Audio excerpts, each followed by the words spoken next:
And we are live. Connoisseurs of fine and concrete cardboard, welcome to today's stream. Thank you for being here. We are going to get started right the fuck away. So glad to have you here.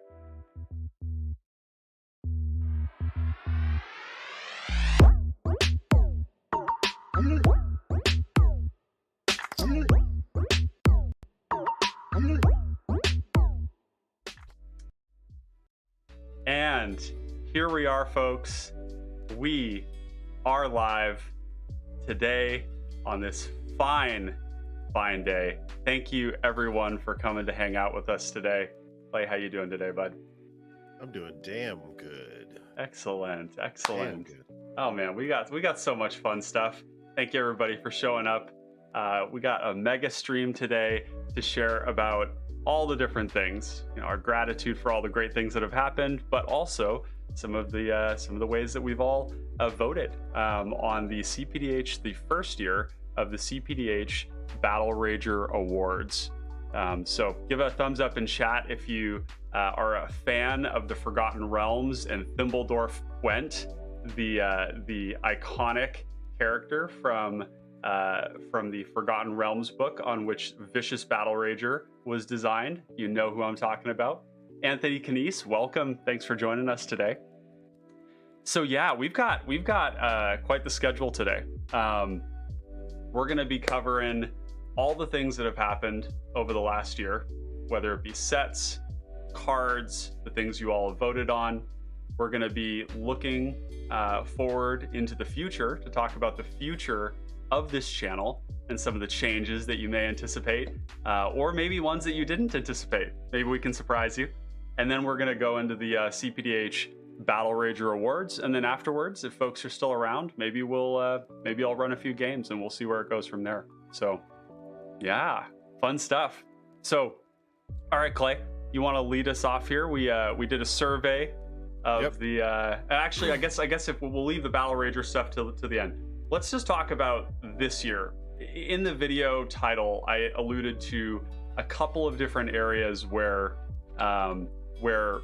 there's been exciting stuff about 2022 just being a really exciting year. And one of those was something that a lot of people maligned, which was the print schedule was insane. You and I were just going over a list of sets, cards that were printed. And it's like nauseating. It's like so many, but whereas on this list of honorable mentions, we have 342 cards. Exactly. Yeah. So there are a lot of cards that we're gonna have, in that considering, along with all those sets, and of course with all the sets that came out.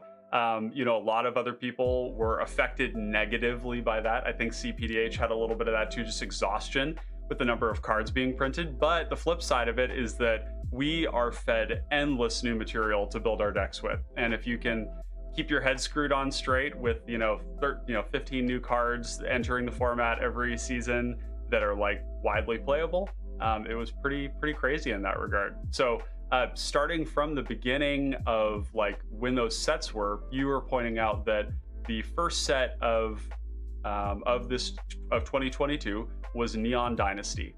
Mm-hmm. So just to like wrap our heads around that, we started in Neon Dynasty.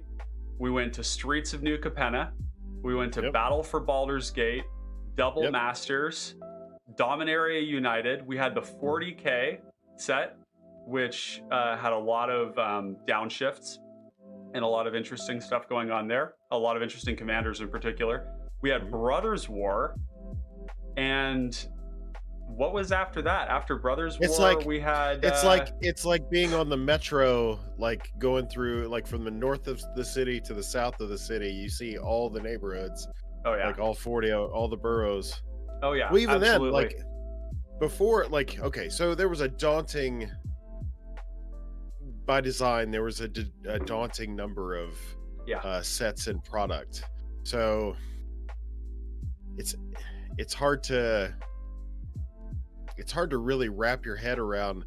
He and I, behind the scenes, we got together and we were like, discussing, well, getting the stream ready and discussing some ideas and that sort of thing. And we both had that moment. It's like, what was the first set of 2022? It's like, oh, Neon Dynasty. It's like, oh, that was like earlier that was like a year ago.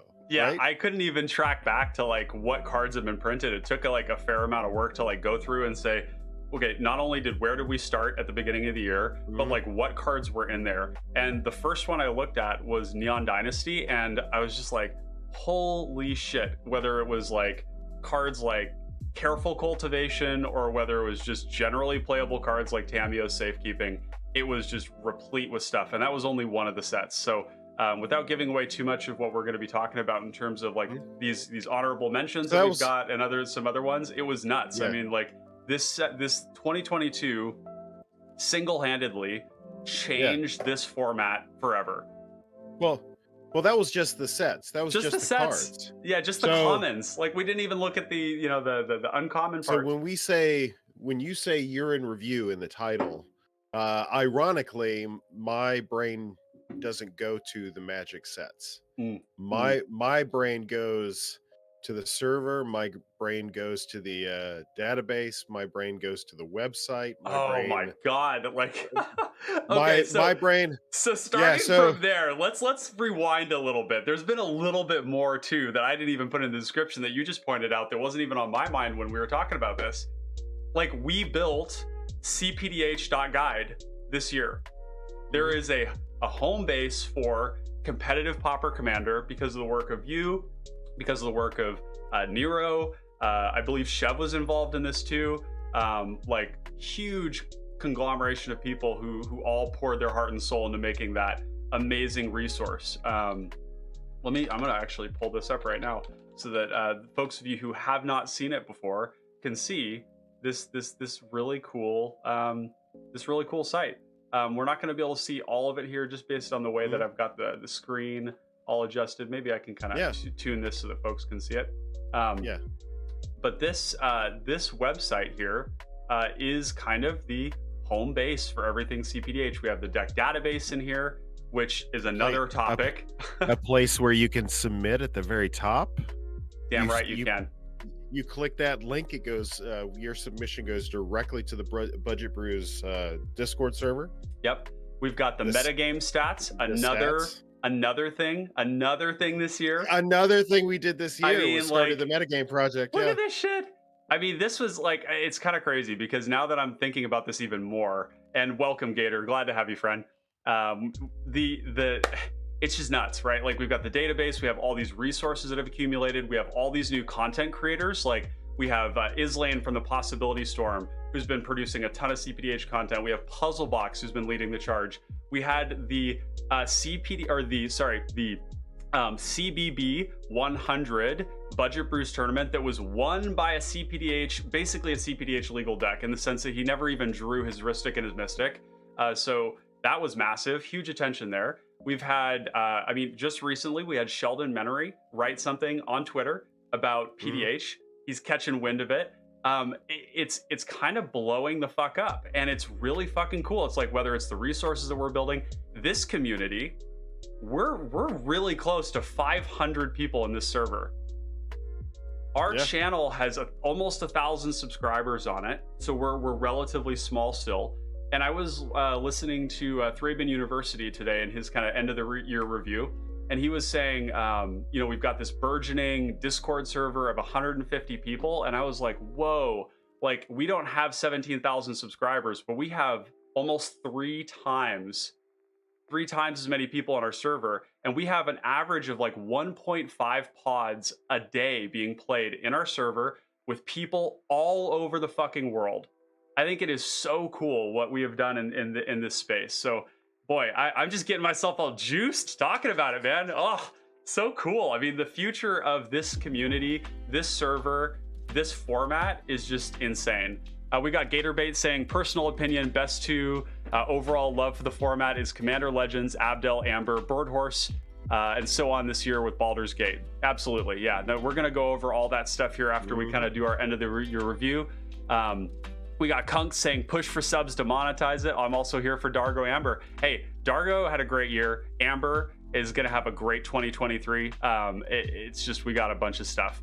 Anthony Canese saying it's what Commander used to be like, an open format for all archetypes. Yeah. Hey, you know what? I frankly don't have as much background in Commander as a format, but I see a lot of the the perspectives and the attitudes, everything but stacks. Yeah, the perspective and the attitudes of people who are maybe leaving EDH or shifting from EDH towards this format.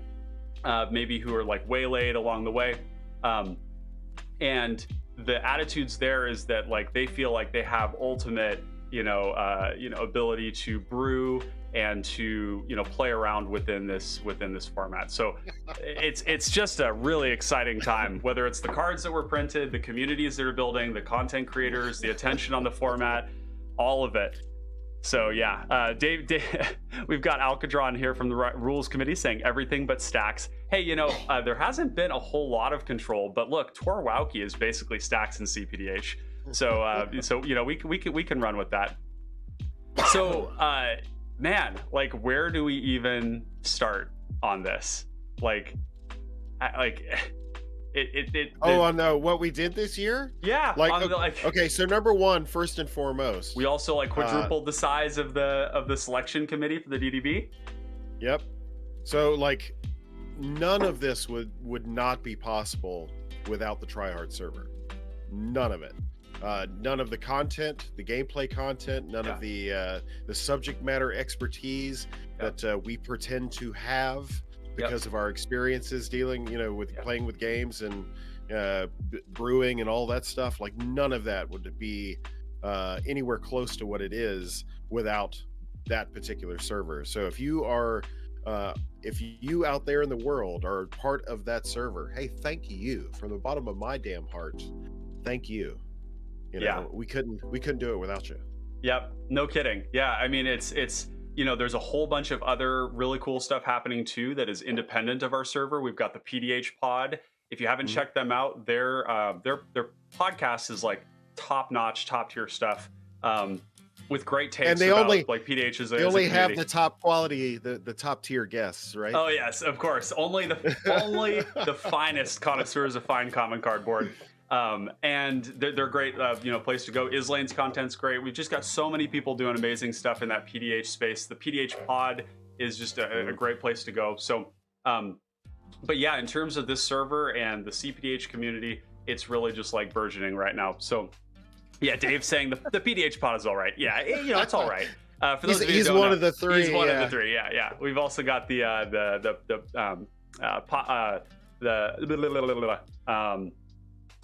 Popper Commander PhD also in there as well. Yeah. And then Brad Drac V, who I've been kind of working with and communicating with off and on for a long time, even prior to my time in cPDH through the Popper Guild, his server. Dave saying they haven't had Clay on yet, so how could they really be? How good can they actually be? Yeah. I hear it's supposed to be next month.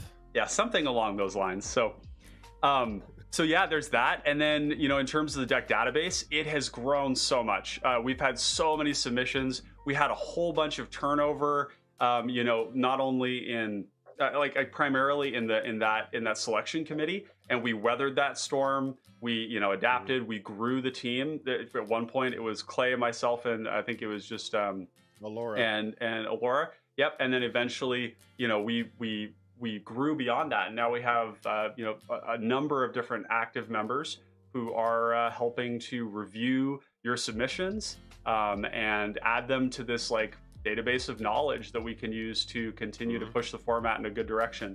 So if you guys want an example of that, we'll just pull this up here. Actually, let me just do a quick centering of these things here. It's just one of those things as me as a designer, I just can't handle it when it's just not right. Just move that over there. Cool. So if we go back to the database here and take a look at all the decks that we've got in here, look at all the stuff that we've had submitted here. There's so much new stuff that has been brought into the format. So super excited about that resource. Also want to give a big shout out to some other projects we had was the metagame stats. We had Jonathan, also known as XRLYRLYRLY, something along those lines, also known Jonathan. has been an amazing contributor to this puzzle box as well. We've added Nate Diggity to that team to be gathering and updating data that we put into this community-based project for sharing and communicating, information about the format. And this has been amazing. We've tracked 200 and how many games? 43, something like that. 243 games. Is there a way to shift which tab we're on here? Let's see. Oh, it's because you're on a. Okay. Cool, it's because it's on the website. Yeah. This is kind of the amalgamation of all the data. I think we could go to cPDH. I think it's the way that I published it. Okay, yeah, that's fine. So we'll just leave it that way. But basically, we have 200 and some, 40 something games that we've tracked the data on to start giving us a real sense of like the texture and of this format and what's doing well and one of the big takeaways that I'm really passionate about with this 245 is that this year in cPDH, whole archetypes became playable, basically. And it wasn't that they weren't playable so much before. It's that in the context of of like lots of Simic combo or even Azorius combo or things of that nature, or it just wasn't really viable to like kill one player who had counterspells that was keeping the other player under control. But now that the meta has diversified dramatically, and we can see this here because of like, just look at the spread of different decks and archetypes that you can play. Mm-hmm. Now we have aggro running amok in the format in a 4-player Dargo multiplayer format. We got Dargo Kedis, we got the Amber, Amber veteran soldier type stuff. We've got the Gut variants like Gut Inspiring Leader. We've got Gut Agent to the Iron Throne. We've got Gut Hermit. Skeletons. I mean, the skeletons are so good, and along with that, of course, we also got the initiative. And of course, what happens is that the aggro deck sometimes gets the initiative. And when they get the initiative, it turns out that Trap and Forge are exactly what they want to be doing. So it's really incredible to see that like this format is maturing rapidly, right? We have all the archetypes are playable and great. We have a wide array of different decks and combinations. We're still getting submissions on the deck database from partner commanders, okay? To put that in context, I don't even think we have a lot of background commanders in here yet. So this list is going to like triple in size in 2023. It's going to be absolutely off the chain. So we've just so much new material entering into our sort of general zeitgeist. And boy, is it exciting. We've talking about the server, our server and the community and our channel as well. That's something I wanted to go into here too. We have seen a breakout fourth quarter for the channel. This has been an incredibly exciting year for Clay and I. We've been working together, off and on a variety of things for a while now. We share a mind in that regard. And the results of our collaboration have been amazing. And I want to share with you all a little bit about what we've got, what we've done. And this is like, I say we because it's Clay and I, but it's also none of this would have happened without you all playing games in the server, making awesome decks that we can talk about, playing in events where we get to interview you, and of course, you all deciding to allocate your attention and your eyes and your ears to the content that we're making. If you all weren't doing that, this wouldn't be happening right now, but I just want to show you some metrics about what you all have done for us. Our normal viewership, prior to when we started to really push content, has gone up by like 33% in views over the last 28 days alone. But if we go into views and we change this to, let's see, we'll do over the last 90 days. Look at this. 97% more views in the last 90 days than in the previous 2 years. And that's you all. I mean, we're making the content, but you all are showing up to watch it. You're showing up for the live streams. We've got so many different people who have been regulars, who have been coming in. We've had a ton of people who I'm starting to see in our live streams every single time, which is really, really exciting. If we look here at the watch hours, 300% more than the last 90 days as well. That's all on you guys too. And of course, if we go into the subscribers, we can see that over the course of 365 days, so the last year, we've had a huge spike in basically the number of people who have been subscribing and joining the channel during that time. So big thanks to you all for making this possible. And we are about to hit 1,000 subscribers. We're almost there. Look at this. We're 961. We were at 955 this morning. Okay. Mm-hmm. Like we're really, really grateful for everybody who've been participating in these live streams. And it's been so gratifying for me because when we come in and we build, a deck together with these live, Let's Builds, it's your deck as much as it is mine. Mm-hmm. You all are providing recommendations. The co-host is coming up with unique stuff. And these are community resources that are just moving things forward. So I just wanted to take a moment and peek at this. Let me hone in on that. Yeah, like from the beginning. So bringing Ryan on to help with, because I was only able to do so much, let's face it. So bringing Ryan on to help share in the vision, all of that stuff. I've been working with him for, what is it, like 18 months now? Yeah, almost 2 years. Yeah, we've known that we had a vibe, for a while, and just bringing him on was just, it wasn't for me because I was doing the most that I could do, and that's what it was. It was basically I wanted to be able to provide more representation for the server, for the content, for the format. I wanted to be able to do more to support the community. That's all I wanted to do, was do more, and I knew I couldn't do it by myself. So asking Ryan to come on and help share in this vision, and let's be honest with you, if you remember the old thumbnails, that was this guy. If you enjoy the new thumbnails, that's that guy over there. So he has brought, it's been nothing but a breath of fresh air, and he has just brought and reinvigorated. It gives me the opportunity to focus on some real hard-hitting stuff, like interviews with the other RC members and stuff like that. And it's great. It's we found a formula that works, and I love it. Dude. All right, buddy. Yeah. Dave, love you. I hope you have a great New Year's. And thanks for hopping in. It's really good to have you here.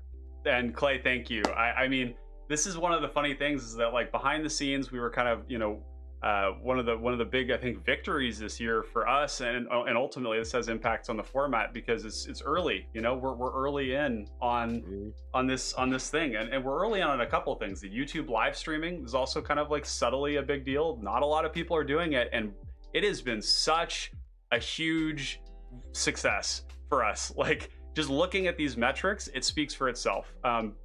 A lot of people don't know that when you go live, it posts your VOD for you.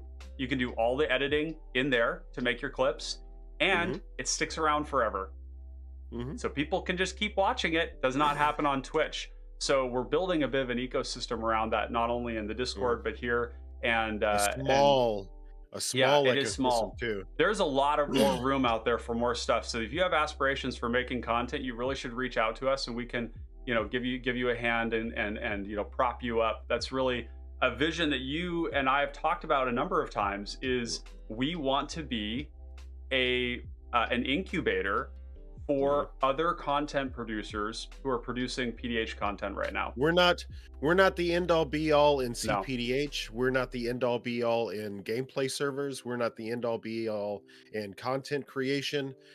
We are not the last stop. We are not the all-encompassing thing. In fact, Ryan and I firmly believe that it actually takes a village, right? Yeah. So we need you. If you have that desire to make content, please reach out. We need you to help this format grow. Absolutely. And we're not so big you know?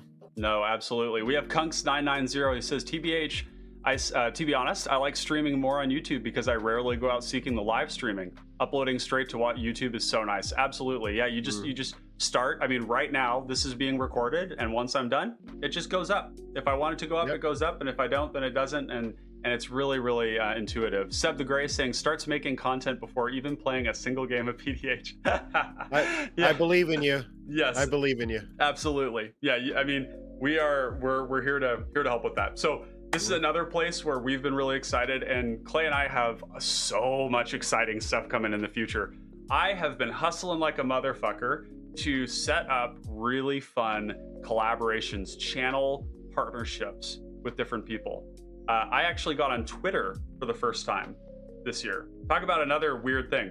Not that that's necessarily a good thing. I don't know that I needed it in my life, but it is kind of like LinkedIn for Magic content makers, and so I've been making some amazing connections with people, and we're gonna try and reach for the stars. I'm gonna say it out loud. There's a couple of channels that I really want to work with. Okay, and I'm gonna vocalize it because it helps to vocalize your goals in making them happen. So I know that a collaboration that's coming up soon here is going to be with Your Dead Next Turn. They make EDH content. They also make PDH content, and I'm going to be going on their show soon. We'll also be hosting live. We have Shuffle Up and Play PDH. Hey, you know what? That's on this list right here. Tolarian Community College has been a really important channel for me for a really long time. And the reason being is that I started Pauper, which was my gateway into PDH, because of a video that the professor did on Mono Black. He did a video on Is It Blitz? He did a bunch of videos on Pauper, and that started a huge journey for me 7 years ago, right? He was the beginning of it. He gave me a way to play Magic that didn't break my budget, that didn't cost huge amounts of money. And so I'm really enthusiastic about someday going on and playing Shuffle Up and Play with the professor. I think that would just be such a fun thing. So that's on my list too. I also have been noticing that Thraben University, if you haven't watched his channel, it's great. He's a legacy, he's a really, really good legacy player, as well as Bosch and Roll have both been taking interest in EDH content of late, playing some cEDH. And I want to bring those lads on for a show. They're a trio. So there's Thraben University, Bosch and Roll, and then the Epic Storm, Bryant Cook. They also make Pauper content, and they are also the three people for the Eternal Glory podcast. And I want to get the Eternal Glory podcast in playing cPDH early 2023. So there's another one. We have the Scry Babies, who have been starting up a new YouTube channel. They're very active on Twitter. They have done some live streaming. They share a love for Pauper, and they share a love for Commander. And this is a group that we're really excited to work with at some point too. So we're just putting it out there that we got collaboration on the mind. This is where we're headed. A big one, Command Zone. How hype would it be? How hype would it be? I think they're located not far from where I live in the Northwest, as well as Tolarian Community College, who's I believe in Portland. Yep. And I think it would be so fucking tight to do game nights. That's right, Kunks9990. Dude, game nights with cPDH would be amazing. And I think one of the reasons why it would be such a good fit, as well as with the Tolarian Community College, is that the lines are increasingly becoming blurry between cPDH and just PDH. We have, a lot of stuff that wasn't previously considered to be playable that is now playable, that kind of in some ways looks like casual decks, but is just about the mindset and about maybe a few card choices different that you might choose one over the other, less flavor and more function. But like the concept is still, you can play an aggro deck now, you can play mid-range, you can play control. Like when Clay and I started, it was like there was Gormod, and then there was combo. There was Gordix, which Gormod is Tormod and Ghost of Ramirez de Pietro, and the other one was Ghost and Armix. and those were some decks that you could play. But like Witherbloom Apprentice didn't exist at the time, Murmuring Mystic, Crackling Drake, all those ones that are considered kind of like old decks that maybe aren't in vogue, were like very new at the time. And so going on to the Tolarian Community College for Shuffle Up and Play, going on to the Command Zone for game nights, man, that's like right up there. Those have been on my goals list for, I want to say, 5 years now. Early on, I really wanted to do that stuff. So we want to continue our partnerships with Islane from the Possibility Storm. We've been doing really great stuff with him. We have also been kind of farming out our top players to his videos. And when I say top, I'm really talking about like the friendliest people that we send over there to play in his games. The ones who also have a willingness to rep the tryhard server. I mean, it's an amalgamation of things. We farm them out for sure. And so that's a really good starting place. I prefer the use of the term pimp. To pimp them out, he says. How do you feel about that, chat? Are you comfortably being pimped out to Possibility Storm? Bring Daddy a sandwich. Oh my God.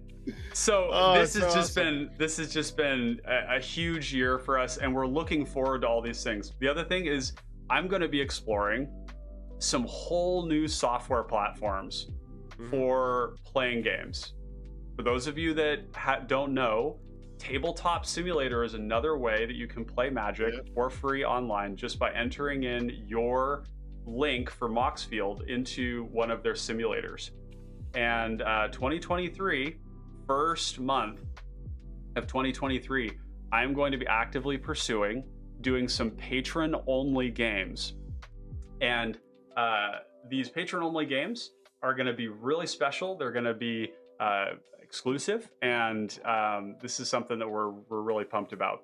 2023, we're also going to be expanding our offering of patron-only options. So are we doing? Are we doing future of the channel and all that stuff? Well, would you like to take us away on one particular special announcement? Yes. Because this kind So the other day I was like, "Hey, Ryan, call me. You're gonna want to hear this. You're gonna want to hear my voice when I say this."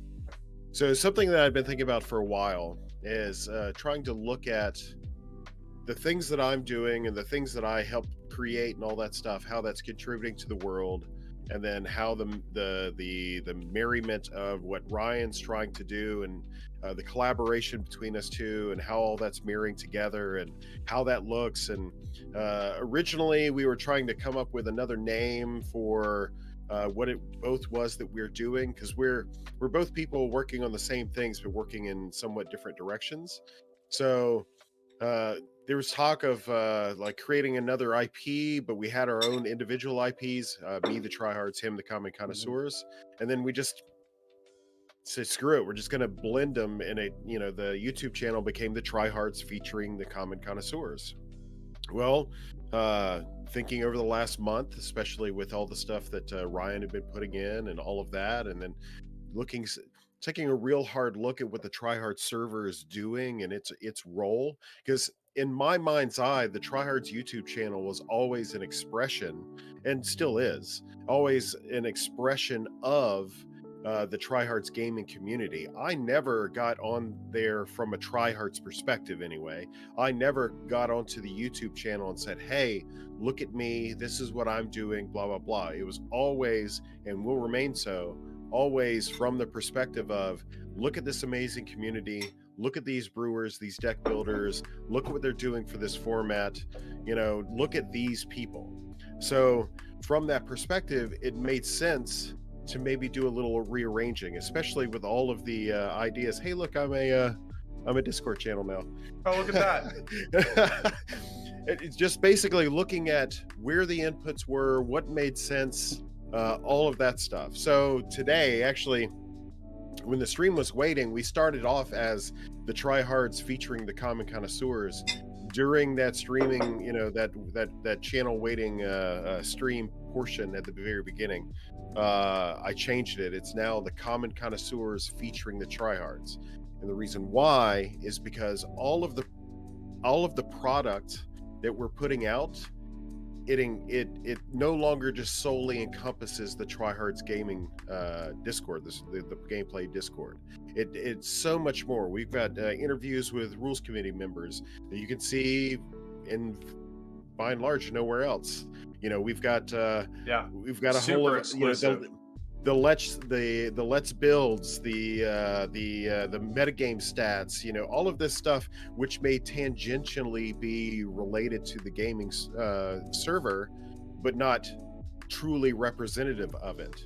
So it was an opportunity to look at the different properties and assess them for what they were, and then restructure based on that assessment. So in perpetuity, the Tryhards gaming community is always going to be a dojo.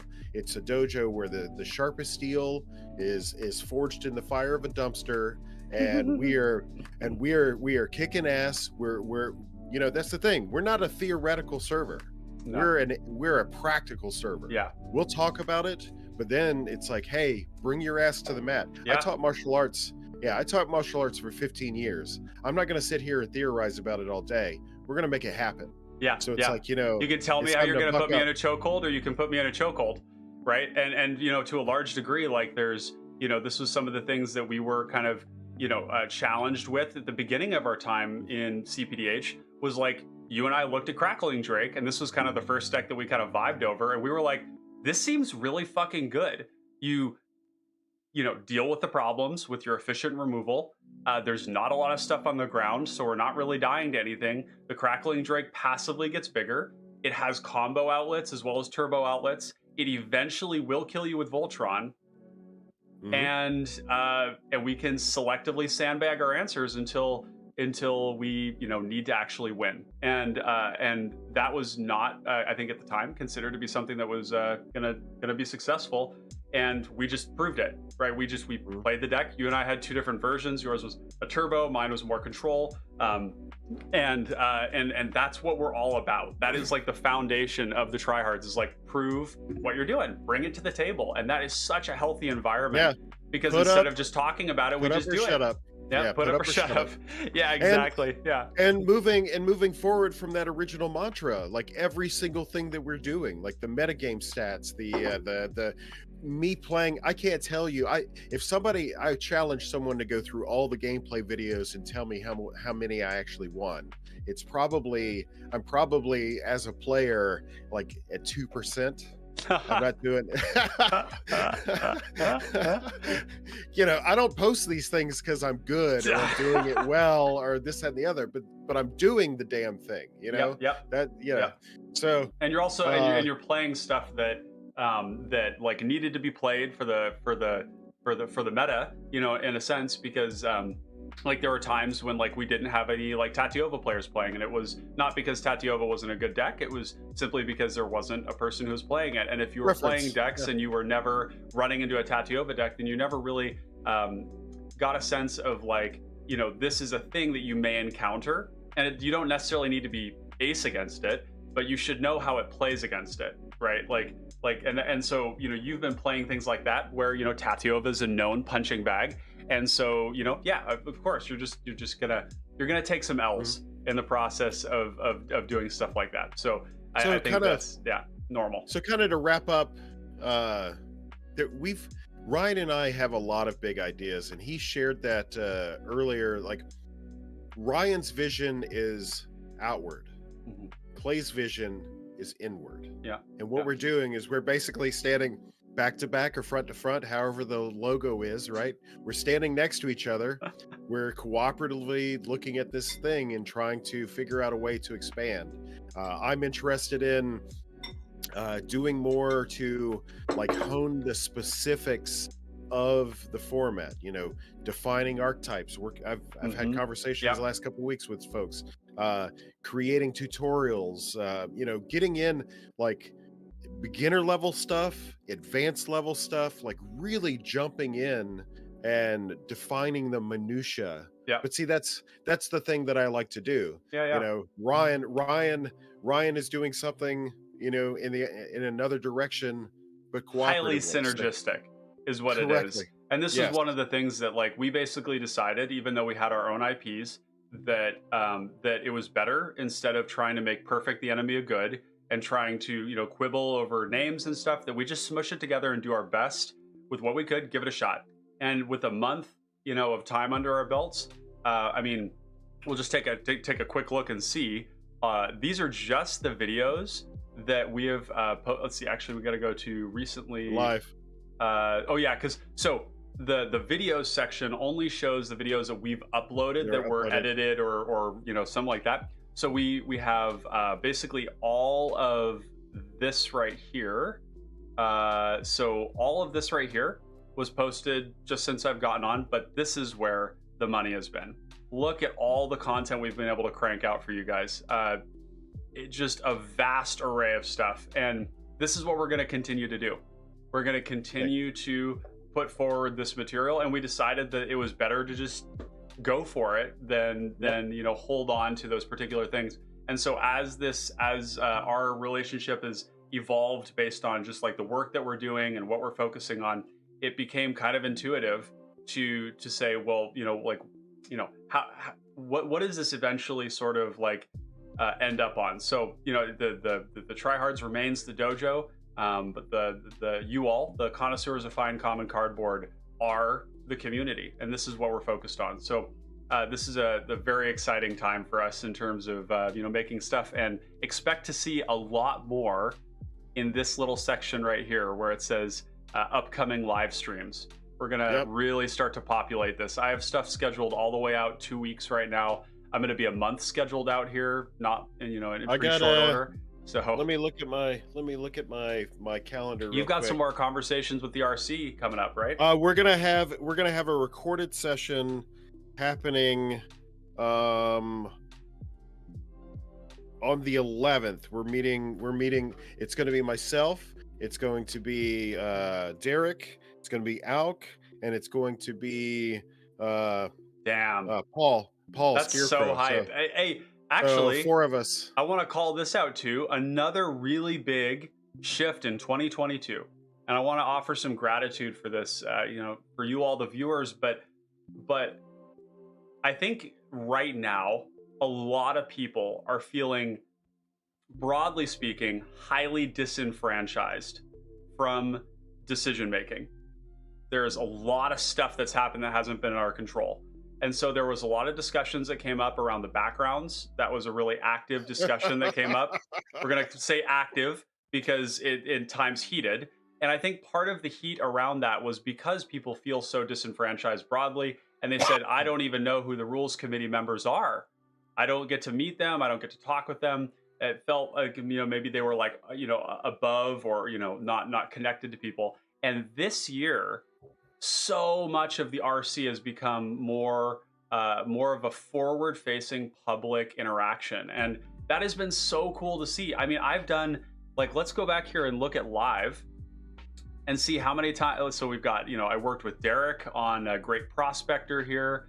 I also worked with Derek on an amazing Elf Ball video. If you haven't seen this Elf Ball video, you gotta go watch it. It's absolute fire. You can go, at the beginning, we talk all about the dynamics of elves, but we also at the end talk about a 5-color elf deck that's actually really good using Sphinx of the Guild Pact. But Derek has been incredibly public. Alcadron, Dave Vader, who was in here earlier, Alcadron has been incredibly public. Clay has been increasingly even more so. We've had people like Scarecrow talking more. It's just been an amazing growth in the transparency of this leadership group. And I think that that's a really, really healthy thing. Even if you didn't get what you wanted on backgrounds, even if you didn't get what you wanted on Mystic and Ristic, whatever it is, now we know who they are. And it's been an amazing, I think, exchange. We've gotten to host a whole bunch of conversations with them. We had Ruff again on the server. You'll be under playlists. That's right. We had Derek. So playlists, if you go here and then you go to cPDH RC interviews, you'll see some of the conversations we had here. Let's see if we can go. So we've got 4 of them. Dave, that was live. Yeah, this was so much fun. So this is overall a huge net positive for the format and for the community. to have had access to those people. So yeah. So we're almost at 45 minutes in. Shall we let's do the damn thing. Yeah, what other I just wanted to tie together any other things that we plan on doing here. Oh, I'm going to be doing more game casting as well. So that's one of the things with that tabletop simulator that I mentioned, is that I'm going to start doing a lot more games casting. So that's another thing you can expect to see more of. And one other thing, Clay and I are committed to providing you all more edited gameplay content. More like what the tryhards did at the beginning, where a lot of it was like, you know, nicely edited and things like that. A lot of you have stuck with us through these, like some of these longer videos that we produced, and super appreciate that. We're going to continue to have certain long form unedited raw VODs like what you've been seeing, but we're going to make sure we satisfy too the people out there that just don't have as much time, and try and start getting to you more 30-45 minute long edited video gameplay content. We just need to find an automated software and a system that allows us to basically drop that file in, do all the auto jump cuts where it cuts out the silences, and so we can push it out to you. So so for those of you who've been looking for that and haven't gotten enough of it yet, we're working towards that. We will satisfy that. We will produce more of it. So just wanted to kind of add that as the last thing there. So shall we get on to the cPDH Battlerager Awards? I think that's why the people watching are watching. That's why they're here. Let's give the people what they want. So welcome to the cPDH Battlerager Awards. This is the first of its kind this year. We were inspired by the Yargle Awards from the PDH pod. I woke up one morning, saw it on Instagram, and I was like, we have got to do that, and it has got to be the Vicious Battlerager as the mascot. So we cranked that out, put that out there, and you all responded and let us know what it is you were excited about. Yeah, Anthony Canese says, let's go. So the first question we had on the cPDH Battlerager Awards for 2022 was the hottest new card of 2022. And now this was not specific to the command zone. It was not specific to the 99. So we got a wide array of different answers on that. And we had a tie, a several way tie. In fact, a 4-way tie.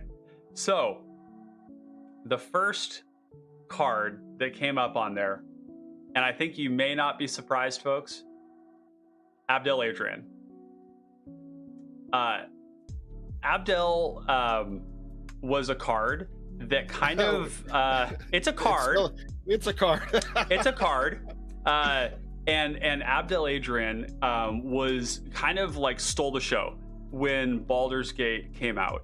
And I think, in fact, that a lot of people discounted most of what was printed in Baldur's Gate. Because it was this in particular, because it was 5 mana. And it's 5 mana. I mean, but like seeing immediately the connections to World Gorger Dragon and some of the broken shit you can do with that, and the fact that it's like you don't have to. It's you can end that loop whenever you want. So this is an incredibly powerful card. Certainly deserves its slot as one of the hottest cards of 2022. And just to give you an example, Gut and Amber didn't really get any attention in cPDH for quite a while after Baldur's Gate was printed because this card overshadowed them. So really exciting card. Kunk says 5 mana make infinite spirits by accident. Yeah, soldiers, but yes, absolutely, just by accident. Some of the exciting things that you can do with this, of course, is that you have a combo deck that makes a board. And in cPDH, bodies are an important resource, being able to protect your life total, being able to attack, work with the initiative. So amazing card, definitely deserves its slot there. So the next card that we had for this one here, Clay, would you tell me what card we had next for Crystal Grotto. Crystal Grotto. Now this one kind of surprises me, but it's a great card, undoubtedly. But some of y'all out there just must have been incredibly hyped for this. Crystal Grotto is an untapped land that filters mana, but it also scries 1. So kind of essentially can go in any deck. I use this because I've been experimenting with mono white this year. So I use this as a way to get some card selection. Yep. In an off color. But in 2-color decks, that's where you kind of start seeing all the rest of the component pieces, especially if it's a 2-color like blue X artifact, deck. So now you're making use of all the different modes. And I wonder if there was a place for a blue X artifact deck in cPDH. I'm just curious. Banishing Knack, right? So like it's a very versatile card, and I'm actually happy that someone else saw this versatility, and so much so that they decided to type the letters to actually recommend this as one of the hottest cards. Yeah, totally. And I think probably a sleeper to a degree. Like people will forget that you can put this in your deck, right? But like monocolor decks have been proliferating a lot, and the ability to play this card is good. It's good. And so exciting card. I think also if you're doing Ghostly Flicker stuff and you have the ability to get the Ghostly Flicker back and make infinite mana, then just having a land that scries in your mana base is like potentially a way to like go through your deck and find what you need. If you have only maybe like one draw spell in your hand and you don't have any way to go through it, but you have a Crystal Grotto, if you make infinite mana with Peregrine Drake, Ghostly Flicker, or display, well, it's mainly going to be Ghostly Flicker in this case. Peregrine Drake, Ghostly Flicker, Archaeomancer, make the infinite mana, and then flicker the Archaeomancer with that land. You can scry through your whole deck to find what you need. And then if you had like a Ponder, then you can go and grab that card, cast it, and then just go. If only there was an Abdel Adrian deck that did that. Another example of where this works. So what was our third card, Clay? So there's 2 more. Let's go with Witness Protection. Yeah, and we're gonna. This is, I think, where both Clay and I are going to not diverge necessarily in saying that this doesn't deserve to be noted as a powerful card, but the context of the format has changed dramatically, and locking down a person's commander when there's so much pressure on the board where they can just sort of like throw their commander under the bus, it makes this kind of like a 1-mana sorcery kill spell that fogs damage for them. Not a bad card, worth playing. Great at card. The beginning of 2022, this was insane. Was a great card. Yeah. At the end of 2022, not so insane because aggro. I think if we look at it like as a tutorable, so if you go, Helad's Pilgrim into Witness Protection, that whole interaction gave you a 1/2 body and it took out somebody's commander. The fact that it's taking all the abilities away is great too. Some of the counterplay that we've seen to stuff like this is that you have a lot of people playing sacrifice effects. So you're like in black, your Village Rites, Deadly Dispute, Reckoner's Bargain, Costly Plunder, all that stuff is being played a lot. Even red decks playing like your like a Goblin Dark Dweller type stuff to be able to like get their commander back. And so cards like this it's still good, still worth playing, but the context has shifted and there's a lot more combat going on. So good card. Fly Jump says Witness Protection's great. It's a good card. It's not going to make my list for hottest. Just know know the context. Yep. This card is also really good for Murmuring Mystic, because we don't attack on the ground. So like that's another thing, is if your deck does evade well, then this is fine as well. So, and then what's our fourth and final card for hottest card for the tie? Vicious Battlerager. Is anyone surprised? Let me start. So I hated this card when it came out. Hated it. I still hate it, but for different reasons.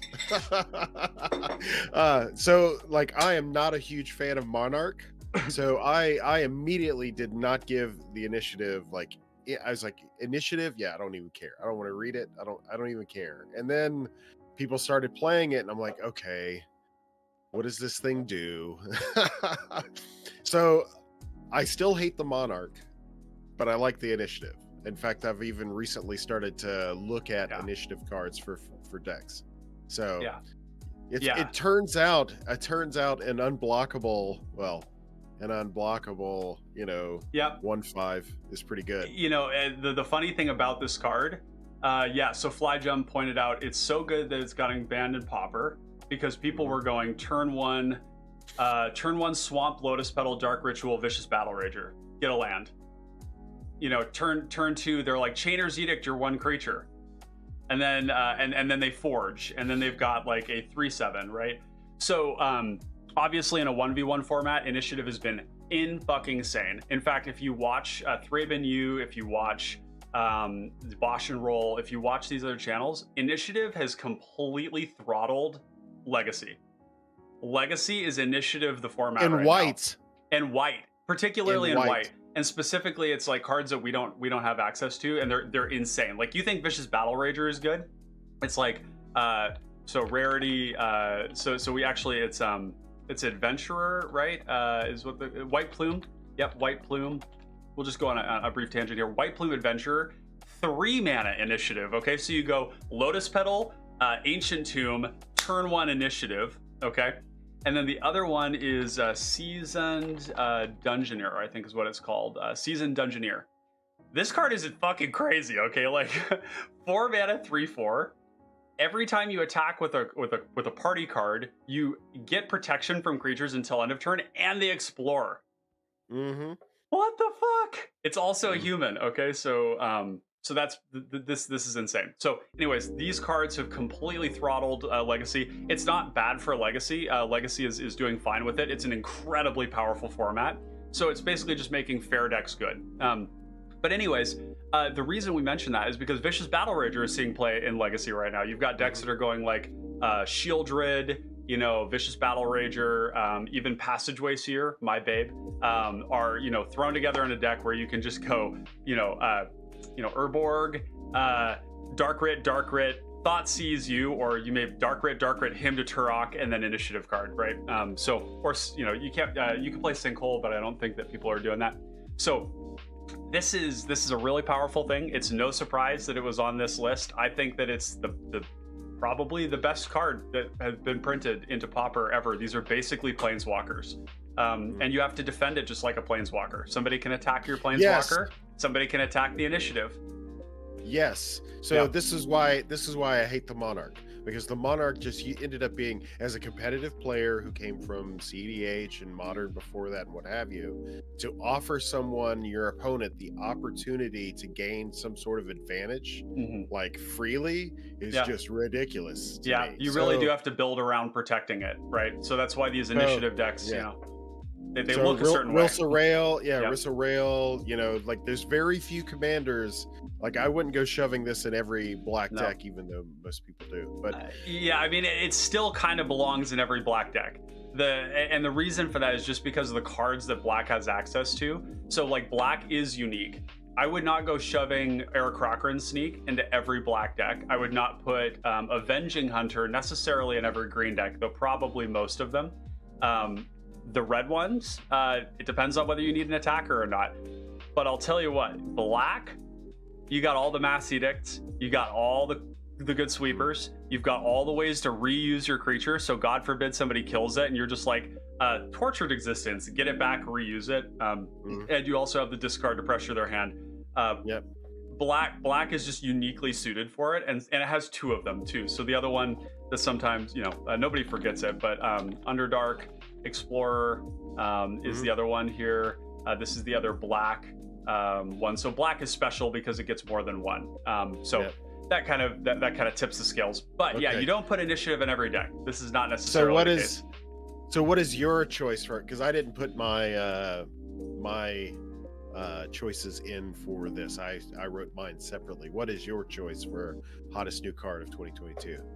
So I gotta pull up a list here, because this is not something I can do off the top of my head. while you're pulling up your list, I'll define mine, and I'll say 99. Okay, I'm talking about the 99 because when we get into the commander stuff, it's kind of weird to compare. If we're talking about, and some people did this, they put their commander like in there. Specifically, we're asking for 99 cards, but it's fine. Because if you're comparing a commander and a card that goes in a deck, it's kind of hard because the commanders are just so much better, right? But go ahead. What have you got for your hottest card of 2022? I have 2 and only 2, and they both do approximately the same thing, and I like them for the same reason. Okay, cool. The first one is Witty Roastmaster, and the other one is Ingenious Artillerist. Oh yeah. See, these are slam dunks, and I don't think anybody would be wrong for picking these as the finest cards. As a combo player, at heart, and just incremental And value aggro. player. You play and aggro, yeah. You're an So aggro enjoyer. incremental value, enjoyer as well. But by and large, my first love is combo. Yep. These are functional, reprints of much needed ETB related damage output. So impact trimmers and Fireweaver. Yep. So this just adds another layer of redundancy into the decks that I want to do the damn thing for. So they're both, 1 damage each opponent. Yeah. The only way to go. So that was my hottest new cards card. They both do the same thing, kind of. Yeah. They're both pingers. And I think both of these are fine choices for that role, especially because of what you talked about, which is that for combo decks, you have another outlet, but these are also just like perfectly fine to not combo with. Like some of the scariest openers in the format right now are like turn 2, any of those creatures, or turn 3 for the artillerist. Like it means that creature is likely, if it doesn't die on the spot, which frankly, I don't think people kill these on the spot enough. They're so fucking good. Like they do so much damage. It's really powerful. So in terms of the hottest, and this is specifically a new card. Yeah. Okay. Specifically a new card.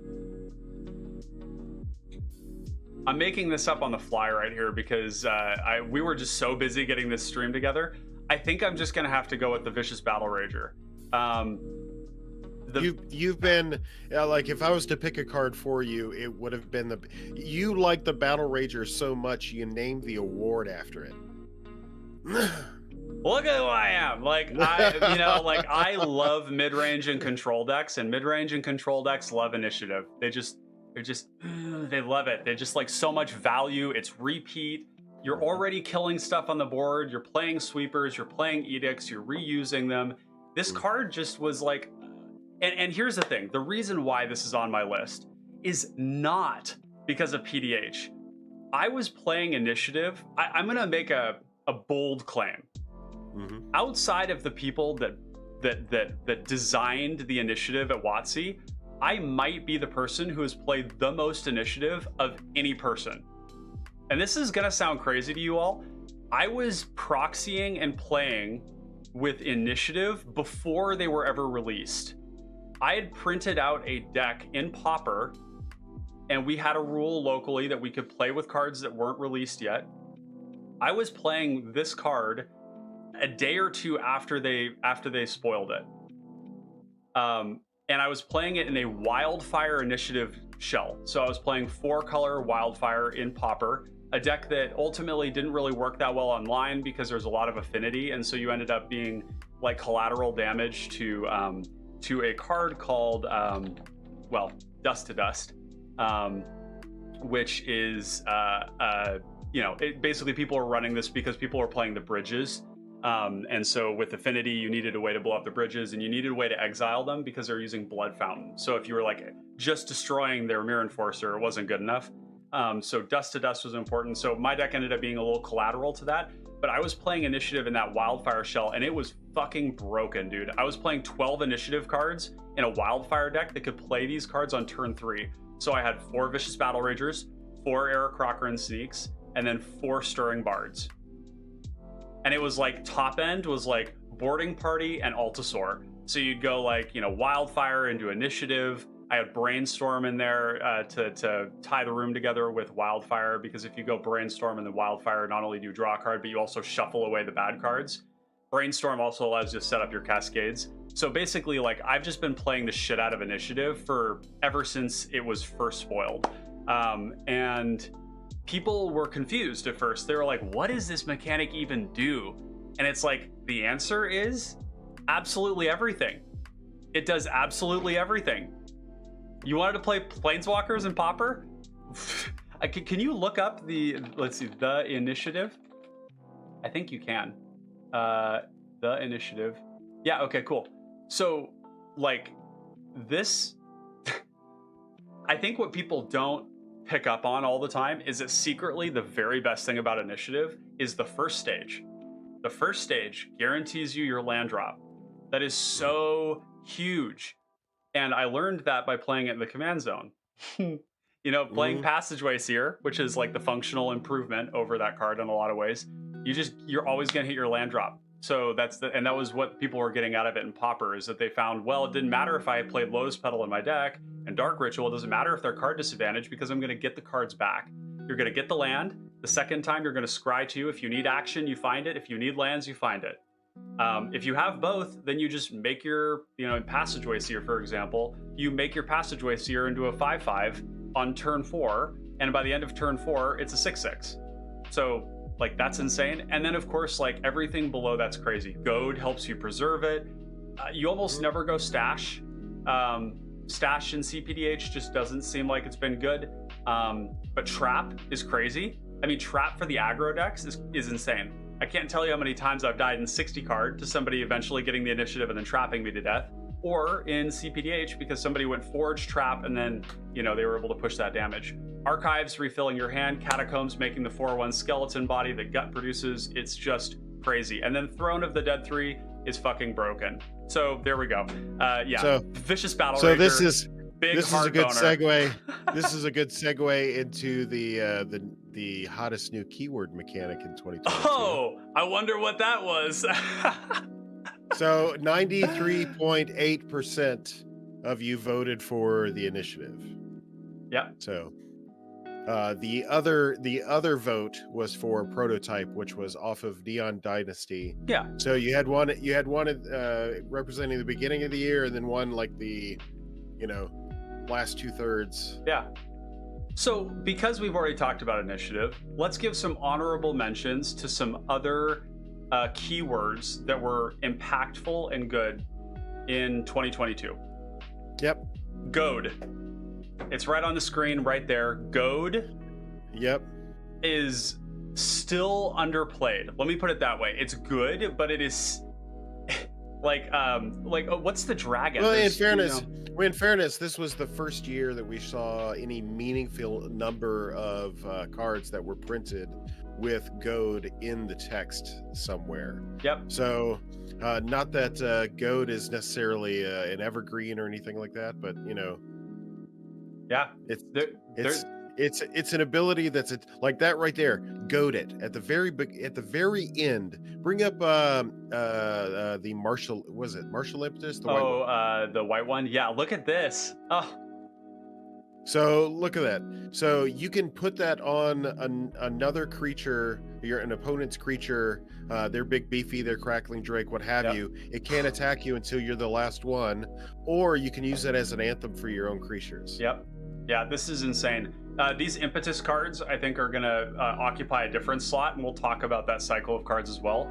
But like this Goad mechanic is, and specifically we'll go back to the initiative because this is the most common place we see it.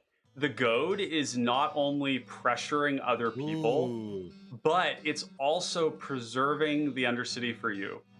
This can act as a weird form of removal if you have a problematic card on an opponent's board and they don't have a way to tap it. Yeah, a tempo form of removal where you're forcing them to attack otherwise. I mean, I just played a game recently where I goaded a Fusion Elemental, an 8/8, commander damage, just like go somewhere else. Fuck off and attack somebody else. It's like works with the initiative really well, but Goad also doesn't just play in mid-range or aggro or combo. It's like this is also something that you can use.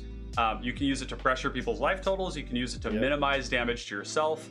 This is something that you should see in like Ojai, like During Homunculus, where you play During Homunculus, you cast Ponder, and you goad 2 things and nobody's attacking you while you gain life.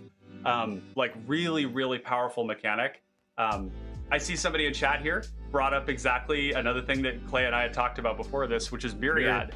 Yep. So let's take a look at that. Was that this year? Myriad's not new to Magic, but it is new to PDH. It is new to Common.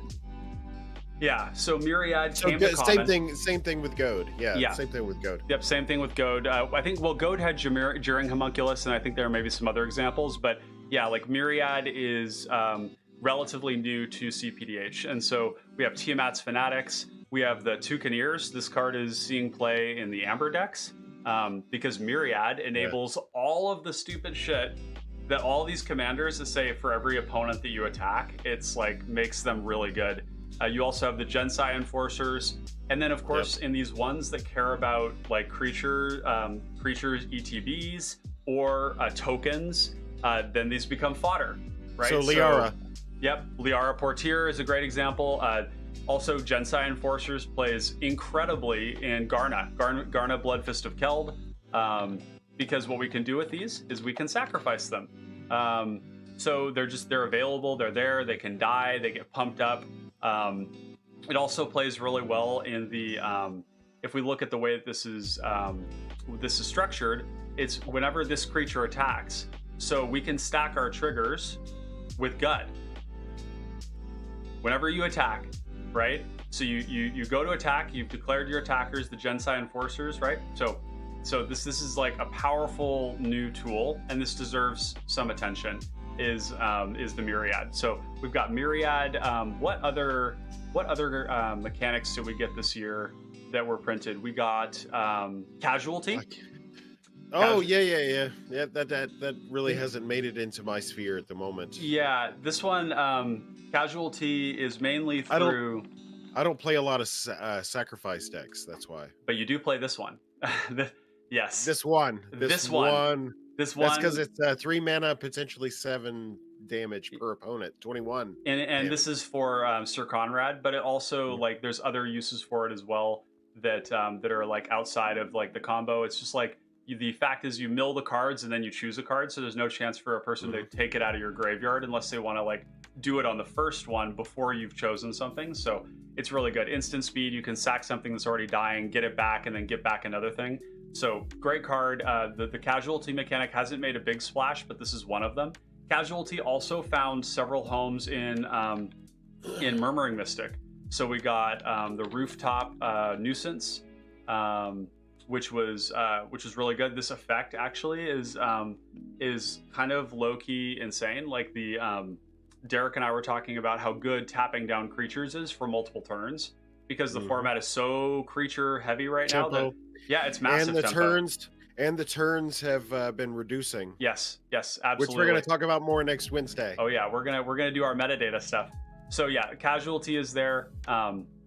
So other ones that we've got, we had Channel come into the format in a big way, and of course that matters because we got some good Channel cards.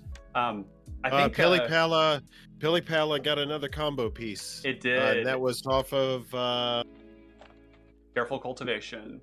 Yes. Yep. So this is another Channel card. Allows us to make a body in response to an edict as a backup, but it also allows us to make a creature tap for 2, and that makes it infinite. So this card is tutorable as well. So great card, powerful new addition. And so Channel was great in that way. We also got the Mirror Shell Crab, which was also a Channel card. Which was hugely hyped hugely hyped. Yeah, this was hyped a lot. I would say that I was probably one of the people doing a lot of the hyping, and it's good. It's not universally played, like you might think it might be. That Ward 3 is a banger though. It's a banger, and this card is really good in Rilsa because you can flip this off of the Throne of the Dead 3, and then you have a really big crab. But the ability to counter activated abilities is really good too. So let's move on to the next category here. Now that we've gone through the mechanic, new commander of 2022. Okay, all right, yeah. So what did you get? So what did I pick, or what did the community pick there? Yeah. Number 1, no surprise, Abdel Adrian. Okay. Yep. And we've talked about Abdel, which is also my number one pick. I have a number 2, but we can get to that after the fact.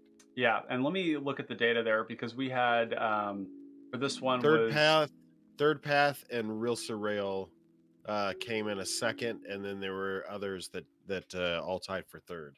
Yeah. So there's, this is really interesting. Third Path, I think we've already talked about Abdel, so we'll just kind of like look at the honorable mentions here. This is a really funny one because Third Path Iconoclast has not been seeing play. And it's not because it's not good. It's because people are busy. You know, like there's not enough people playing this format yet to play all the decks that have become available to us. It's a good problem to have. I am so enthusiastic about this. Gator, if you're still watching all those free spells that you like to play, Woo! This is a heater. This commander was very hard for me to build, and you can build it as an aggro deck, as a mid-range deck, as a control deck, or as a combo deck, or as any combination of the two. This commander is really powerful. I think that this is, frankly, I would say that I think that this is better in a lot of ways than Abdel. Abdel has some glaring weaknesses that not everybody is aware of. Abdel, if you kill Abdel with that trigger, none of the shit happens. Okay? So, this is a glaring vulnerability of this commander. We've actually checked this with level 3 judges about how this works, which is devastating. If you're playing Abdel and you just play this and you really need the blockers and somebody kills it, you don't get any of that. And that's really, which is kind of similar to a card called Rottide Garganta. And I hate to be giving away this information because I love this card and I hate it when people do this, but Rottide Garganta is worded in such a way that if you play Rottide Garganta and everybody says, yep, that resolves, it enters the battlefield, there's an exploit trigger. If you kill Rottide Garganta and then it comes back to me, if I choose to exploit something, I don't get the trigger because Rottide Garganta isn't there to see the sacrifices happen. So you can basically, a player who wants to protect what they have on board can use a kill spell as a counter spell to counter this effect. The reason Rottide is still playable is because if you flip it off of the initiative, it has hexproof, and you just go, "Fuck you! I still get my sack." So so that's kind of like one of the things about Abdel that I think is a problem, and it's why something like Third Path is just really amazing. That being said, both of these are commanders that offer you enormous possibility for building. I mean, Abdel paired with any background is playable. Like, that's kind of like a joke right now, but it's like true. You know, you could pair Abdel with like Far Wanderer and go mono white Abdel, and you're gonna do powerful things. Like, Abdel is just really good. Third Path is the same way. You're gonna play more of the same cards in between the Third Path decks, because the Third Path, like the good cards in blue and red that want to play with artifacts and want to play with tokens and want to play with this and that creature types, they're almost always going to be in here, but there are lots of different flavors of it. So I'm not surprised that this one got second there.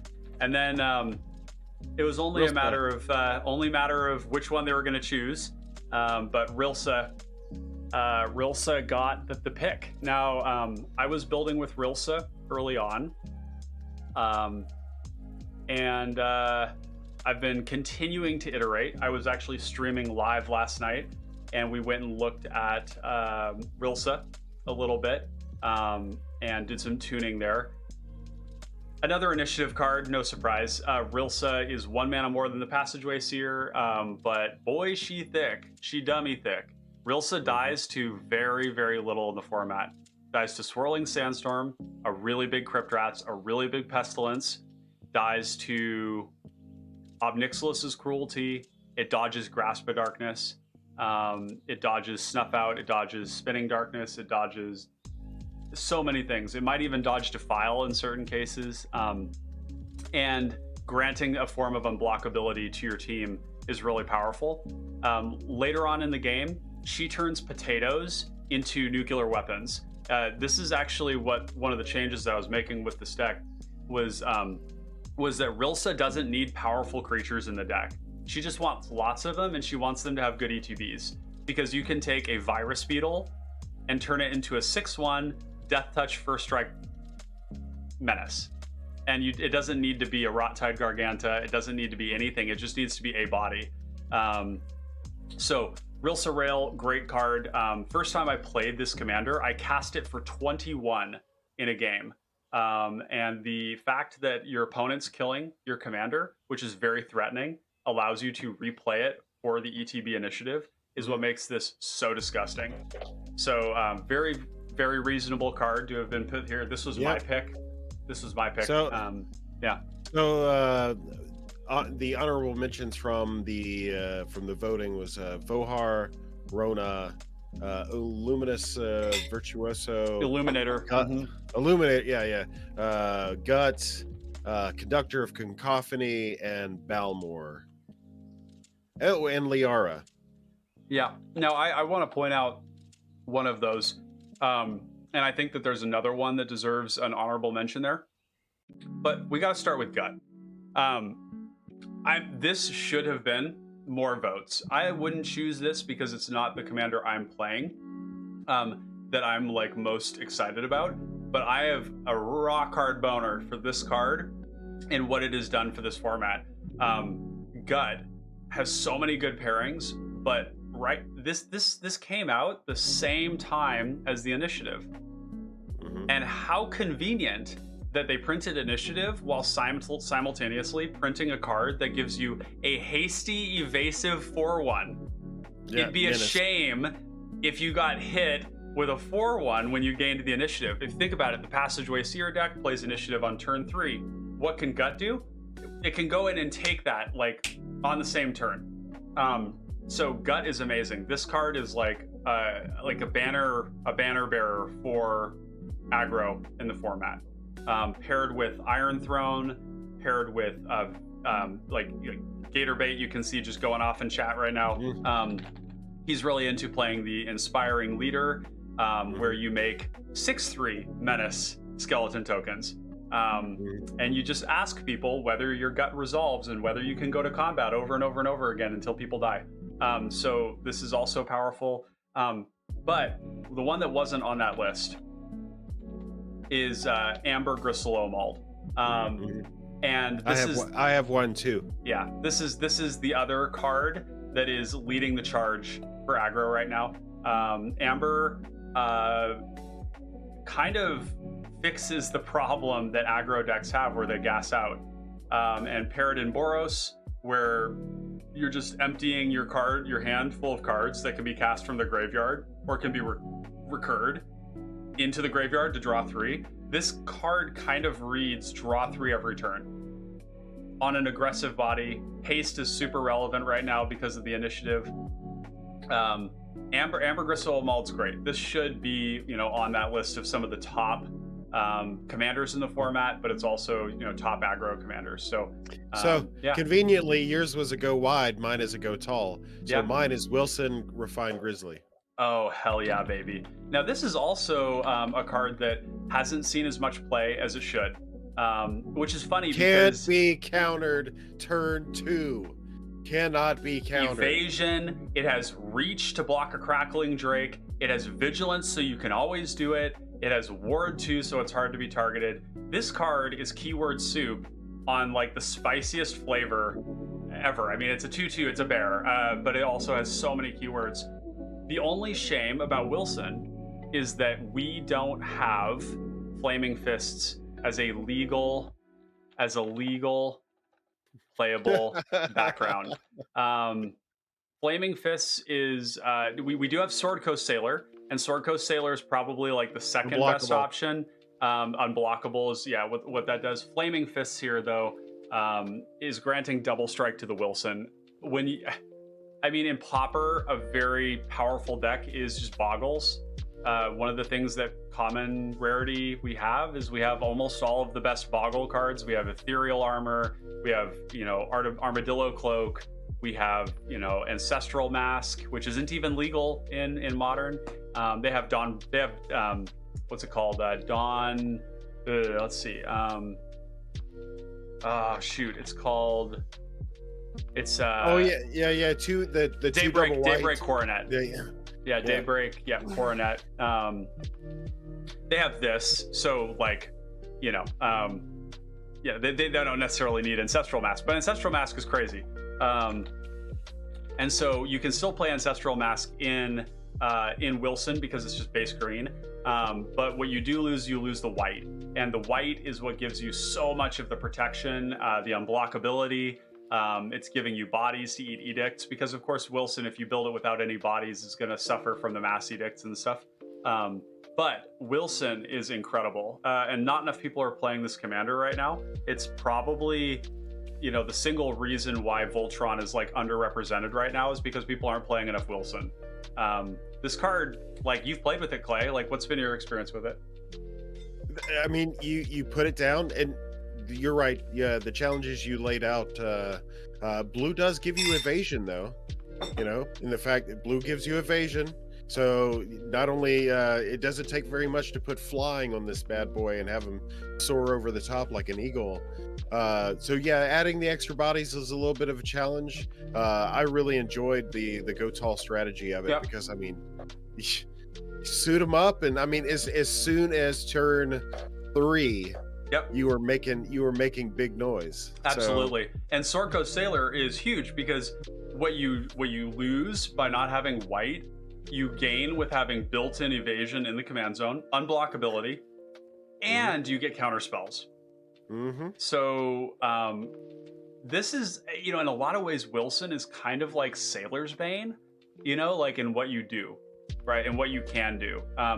The difference being is that you actually get removal, because Wilson loves his fight spells. He loves his fight spells and his bite spells, and we've gotten a lot of really good ones. Like we recently got Bite Down. We got Master's Rebuke. These are all just bite spells where you're only dealing damage based on your power. So these are great. And if you grant, some form of, I don't know if you can give Death Touch in green.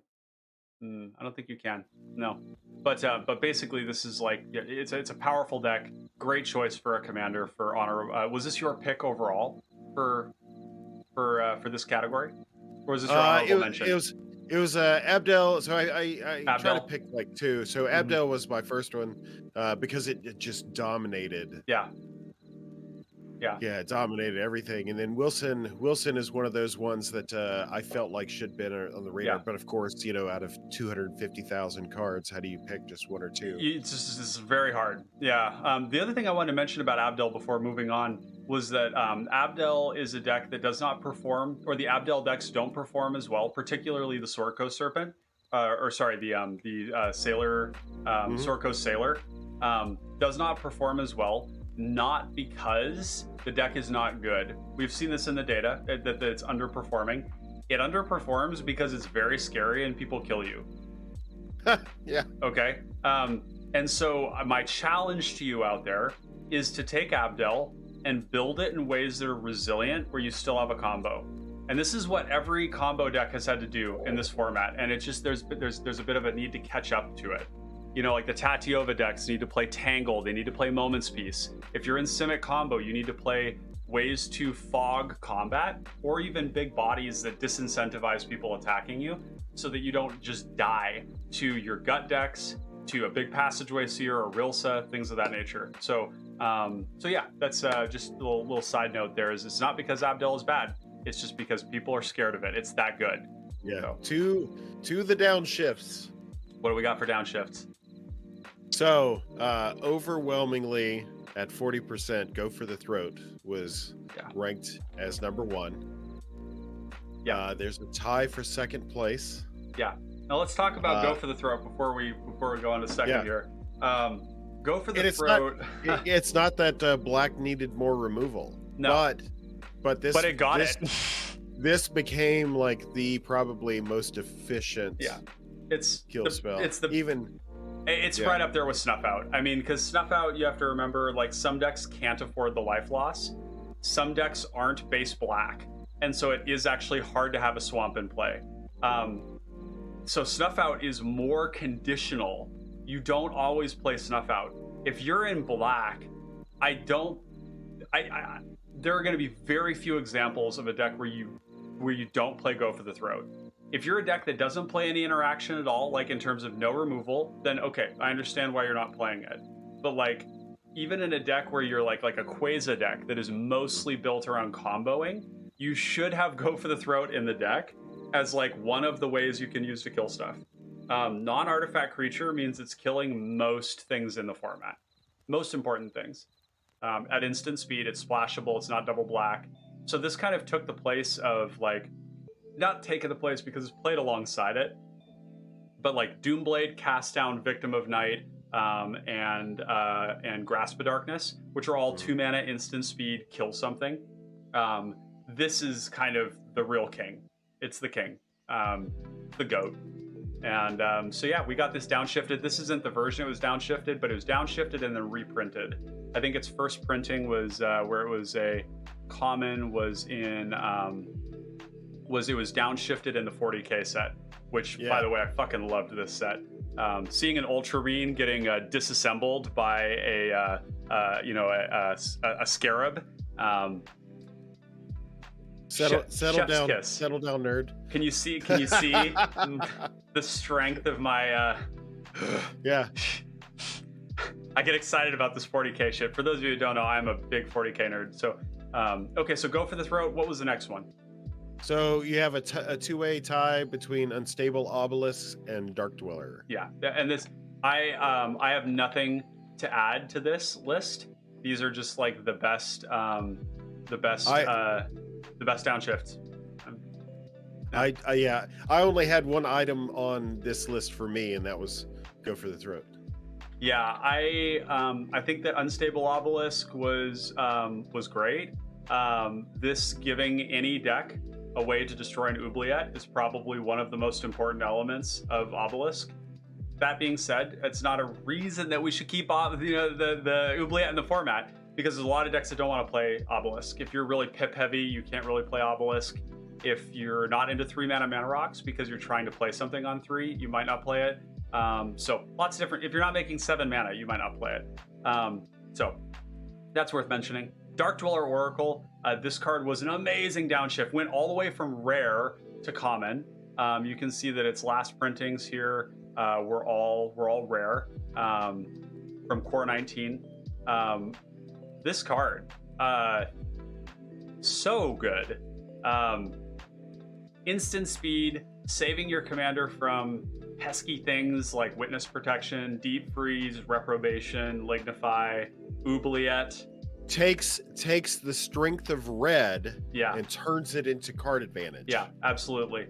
And it's a goblin, so we can tutor it off of Matron. Goblin Matron, which is really huge. And this also gets to play in a lot of different decks. Like, you play this in an aggro deck because you can just turn your tokens into more cards. You can turn your commander into another card if it's being killed, but it also plays in aristocrats. So if you're looking at, maybe there are people out there looking at Scarland Thrinax, as a commander. Just like, to me, really, this commander is like a sack outlet, but it's also really there for the colors. For Jund, because Jund is such good colors for sacrificing for aristocrats. So Goblin Dark Dweller is gas in these. It's gas in Garna. It's instant speed. That's huge. So it's time not restricted. Yeah, just powerful. So easy downshift ward here. We have Dak Killa saying playing Battlerager for initiative, playing Battlerager with a lure effect to one-shot an opponent with a filled board. That's right. I think there was a card, it was called Perfumed Scent. Perfume, what is it? So it'd be rarity common, all, block. It's called, there's a green card that makes everything have to block. Yeah, so you could use like Seton's Desire is one, where you could make it so that all creatures have to block the enchanted creature. So you make them block with like 3 or 4 creatures on the Vicious Battlerager, and they take 5 for each one. There's another one that I'm thinking of that isn't showing here that does the same thing. But yeah, that is a meme. It is a thing you can do. So yeah. Tis May. Oh, I also see Kunks here pointed out a great thing, which is that Dark Dweller Oracle being in red means you play it alongside Dargo, and then you actually get to feed the Dargo or protect the Dargo. Both like Very important. So, and it's 2/2 for 2, so it's on rate, not like a 1/1 for 2 or something. All right, moving. Oh, alluring scent. That's the card. Okay, we'll take a look at that really quick before we move on. But what is our next? What is our next category? And actually, well, we've got to give your downshift was the Dark Dweller. Is that right? No, mine was go for the throat. Go for the throat. Go handedly. Yeah, and I think part of that is because Go for the Throat just goes in so many decks. It's like almost always going to be in a black deck if you're playing black. So we can segue into the most standout card this year. I can segue into that with my choice, and my choice was Dark Dweller Oracle. Okay, great. And why was that? Because it just added another versatile tool to the various archetypes that I like to play. So it's like, okay, having trouble generating some sort of card advantage. If you can bend this to your will, you have a very, very powerful tool. Yeah. And folks like Gator, who've been beaten red to death this year, like showing the absolute power of this thing. Yeah, totally. Yeah, no, it's phenomenal. I have one more, but we can save that for the end. Yeah, what was your honorable mention? Nope. Okay, you're gonna save it. Okay, so I will say that there's a lot of, and this is standout card, right? This is like any card. Any card. Yep. Standout card. All right. I mean, there's just like, I just don't know that you can not. All right, let's just get real with each other right now about Pestilence. Okay, Pestilence has fucking throttled this format this year. It is such a broken common. It's like the amount this card warps people's deck building is amazing. You start looking at cards and you're like, oh, that has 4 toughness. It has 4 toughness, you say. It's like, Pestilence is player removal, as Thanatos is saying. It is creature removal. If you play it for 6, you kill most things in the format because like 3 toughness is kind of like a break point. So for 7 mana, you can play it, pop it for 3. You can use it every single turn. If you play this in Torwauki, you're cracking it for 2 every turn for 1 mana. If you're playing it in, like Initiative and Monarch decks, you are basically allowed to keep the Initiative and the Monarch for as long as you fucking want. Yep. That's it. And it's better than Crypt Rats. Crypt Rats is good for another reason, but here's my honorable mention. And it's for this, there's actually 2 honorable mentions because they nest in each other. You can't mention one without the other. This card, halfway through this year, it finally clicked with me. And it was a game that I was playing with Nate Diggity. And Nate Diggity was playing Zhao Hudun, which I'm not going to look up on screen because I can't spell it. But it's a mono black combo commander that does a lot of other stuff. But Tortured Existence, he was reusing his initiative cards. He was reusing his Fleshbag Marauder. He was reusing his Chain Devils over and over and over again, and he functionally locked us out of the game. We just we couldn't play, we couldn't kill him, we couldn't attack him, we couldn't deal damage to him, we couldn't get the initiative back, and Tortured Existence has now become a staple card in these black mid-range control initiative monarch type decks because you can always get them back. All of the good stuff in black is creatures, so you just get to reuse them. You go Fleshbag Marauder, switch it out for a Virus Beetle in your hand, and you Fleshbag Marauder again, and just see everybody's hopes and dreams just drain out of their eyes. Their will to live disappears. Yeah. Take Chump. Your Chump early play stuff, like you were saying, the Virus Beetle. Oh yeah. I mean, I've even the most gross thing I've done with Tortured Existence so far isn't that though. It's putting my Passageway Seer in my graveyard so that I can switch it out with cards in my hand. So that I can replay my Passageway Seer for 4 mana and just rush through the initiative. I've had turns where I had 15 mana and I was Fleshbag Marauder, sack my initiative creature, put it in the graveyard, swap it with another creature, replay it. Mortuary Mire, Bonder's Ornament to draw the sack creature, play the sack creature, kill the initiative creature, swap it out of my hand. And it was just like, oh my god, this card is crazy. And the reason it's so important to mention is because this card was seeing functionally like no play before. And now it's staple. Yeah, Conrad played it. There was like some discussion about playing it in a creature-focused Ghost Tormod deck. Which I still think is like a really cool option that people should be exploring. So yeah, and of course the reason I mentioned this card is that this is like the honorable mention that goes alongside it. Like the increase in, and it's not because this is super special. It's because WotC continues to print this effect: creature for 4 mana that makes everybody sack a creature. We're going to continue to get more of them, and the more we get, the better this sort of archetype is going to get. By the end of 2023, we're going to have like 6 of these. Okay, we're going to have so many that they're, and these things are so powerful, particularly in the initiative and the Monarch decks.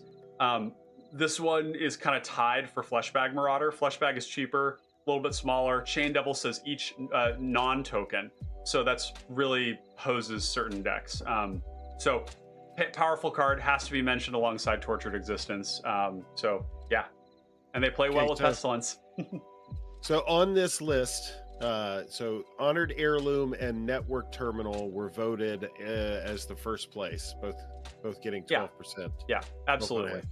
Yeah, I mean, and it's kind of, this is one of those funny places where it's like, it's pretty hard to, I mean, and Honored Heirloom wasn't printed in 2022, but this card is like a staple. It is as close to as a staple as you can get this year. Yeah, I mean, it just like Honored Heirloom single-handedly like gave counterplay to almost every deck in the format for some of the most powerful stuff in the format, which is Flicker Loops. So, I mean, I don't know. There's not much else to say about this. Some decks do one powerful graveyard thing every turn. Yep. And this card says you don't get to do that anymore. Like, like so all the honorable mentions. Was it Bonder's Ornament? Network Terminal. Oh, so yeah, Network Terminal.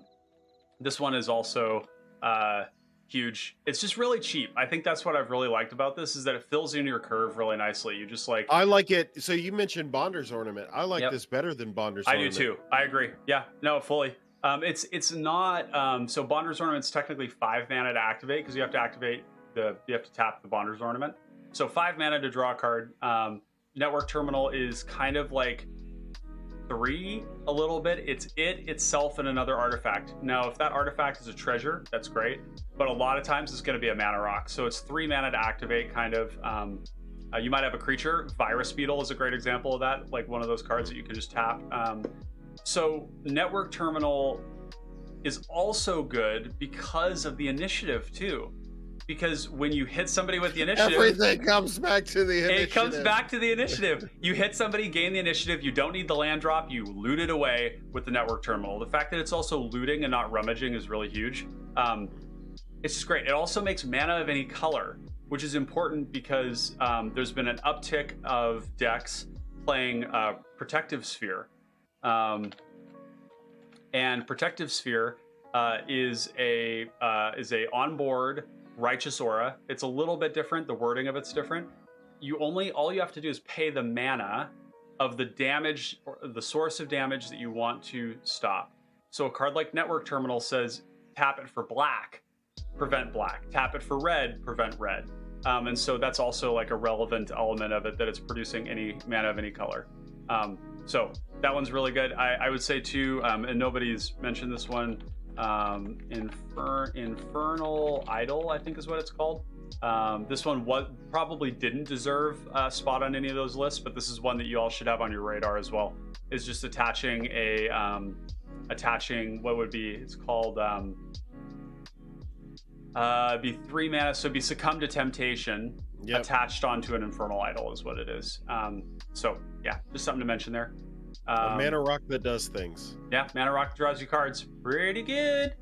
So what else have we got? So the coming in, I guess they'd be honorable mentions because it's a rest of the way tie. So you have Oubliette, Vicious Battlerager, Treasure Cruise, Trailblazer's Torch, Initiative, Wow, Pestilence. Trailblazer's Torch? That was a Yeah, standout so- card? That's weird. Yeah, Pestilence. Yeah. Orboro Breeze Caller. Thank you, Gretchen. Yeah, no kidding. Holy shit. Yeah. Academy Wall. We're going to be getting into that, so don't cover it yet. Yeah. Destroy Evil. Look that up. Interesting. Is this I mean, I know that this is a kill spell in white that is modal, and it's 2 mana instant. This is good. Enchantments are better than artifacts in a lot of ways in this format. So yeah, this is great. Yeah. In the festivities. Yeah. Was that you? No. Interesting. This card has like specifically some really crazy homes like Torwauki, but X1s, I guess. Okay, and the festivities kills all of the gut tokens, which is pretty fucked up. I like that. Although I think breath weapon is usually the better one in that case, because the breath weapon kills the gut. So the fiery cannonade breath weapon were another. Just that effect was another one. Yeah. I'm forecasting another one of those either this year or the next year. Oh yeah, at least one in 2023. We're gonna get one more of these for sure. So go for the throat and merchant scroll round out that list. Well, standout cards for the year. Want to talk about this one? No. Oh, right. That's right. Chad, I had to push his buttons. It's fine. It's all fine, he says. It's all fine. Let's talk about Academy Wall, though. Yeah, because that was printed. Really. Yeah. This is great. I was really relieved to see this card get printed. There is so much value to having an early creature that is a 0/5 that produces value. This is repeat value. This card is nuts in Crackling Drake, which had a problem of just dying. Blockers. Yeah, needed blockers. The fact that it has Defender is sneakily good because of the card that wasn't mentioned on there, which is okay because it's like, this card is good. It doesn't see play in every deck. But Shield Wall Sentinel can tutor for the Academy Wall, as well as Drift of Phantasms, which is also a defender, so that you can get your Ghostly Flicker, and your Mnemonic Wall, which is also a defender. So the Shield Wall Sentinel has a lot of, the Academy Wall has a lot of play in that sort of ecosystem of effects, and I think that's one of the things that. Hey, Islane. Hey, look at that, Islane. Brian/Clay. I just wanted to pop in and say hi. Happy New Year. Hey, Islane, we were mentioning you earlier, and just stoked on the fact that we've been doing content together, and stoked to see that you've been making cPDH content. So glad to have you here. We're going through our honorable mentions and community awards for the cPDH Battlerager awards for cards that we think are good. So Academy Wall, totally impressive. This one kind of occupies a similar slot to Jeering Homunculus, which kind of is another, part of this. It's like part of this pattern where blue is moved to having like big butt creatures that ETB and like dissuade people from attacking you, or provide some sort of ETB value so that they can be a roadblock later on, guard your life total, dissuade attacks, things of that nature. So that's all really good. What were some of the other ones you had on there? So the only thing left is my second thing, and I left it as last because it's tumultuous at best. Sure. So the common backgrounds were the standout cards for me, the honorable mentions. So Dark Dweller was a thing that stood out definitely in my mind as something that served as a pivotal piece of new tech and that kind of stuff. But the common backgrounds in the face of certain RC decisions, blah blah blah, people have both been forcing them at the commander as in a functional commander, and they've been pushing them in the 99, and that was something I wanted to shout out, because the folks in the server have been doing a good job of trying to feel those out from all perspectives and that sort of thing. And really, the funny thing is that a lot of that discussion is about this particular background in general. I think if you were to ask the average person, what background they're most excited about to use if that rules were to change, or if they just don't care about that particular rule, it's Candlekeep Sage. Candlekeep Sage is so special among the backgrounds because it is one of the only backgrounds that does not care whether your commander is in play or not. It only cares whether it's resolved and whether it's died. And a lot of these backgrounds are kept in check. They're kept in check by the fact that if you kill the commander, they get turned off, right? Yeah. And that's a really funny thing because a lot of people are saying, oh, you're gonna have to run enchantment destruction now because of the backgrounds. It's like, no, you just need to kill their commander. You kill or counter their commander and the background doesn't work. You've basically functionally countered both of them. Cut it off. Yeah, so Candlekeep Sage is totally fucked though. Like this card is like, it just rewards you for playing the game. And actually, one of the things I've seen for playing blue, it rewards you for playing blue, which flickers already. Like it didn't need it. I actually saw something interesting in Sheldon Menery's recent article about the new Elishnorn, and in that article he said cards that reward you for just doing what you normally do in Magic can be a really big problem. And so when we think about a card like Tatiova is so broken in this format because you get priority to play lands. That is your you get to do that, is uncounterable. And just like cards like that allow you to just get so much value off of something you're normally doing. And this is what this Candlekeep Sage does. You're playing your commander, you're drawing a card. People kill your commander because it's important to do so, and you draw a card. I played Avalanche Caller with this card, where I drew like 10 cards in a game off of this. It was so insane. So Candlekeep Sage probably sits at the top of that list. Obviously, we talked about Blazing Fists as well, which is like relevant in a couple of decks. I think like Blazing Fist. Oh, Blazing Fist. Blazing Fist is not coming up. Wait. Oh, Flaming Fist. There we go.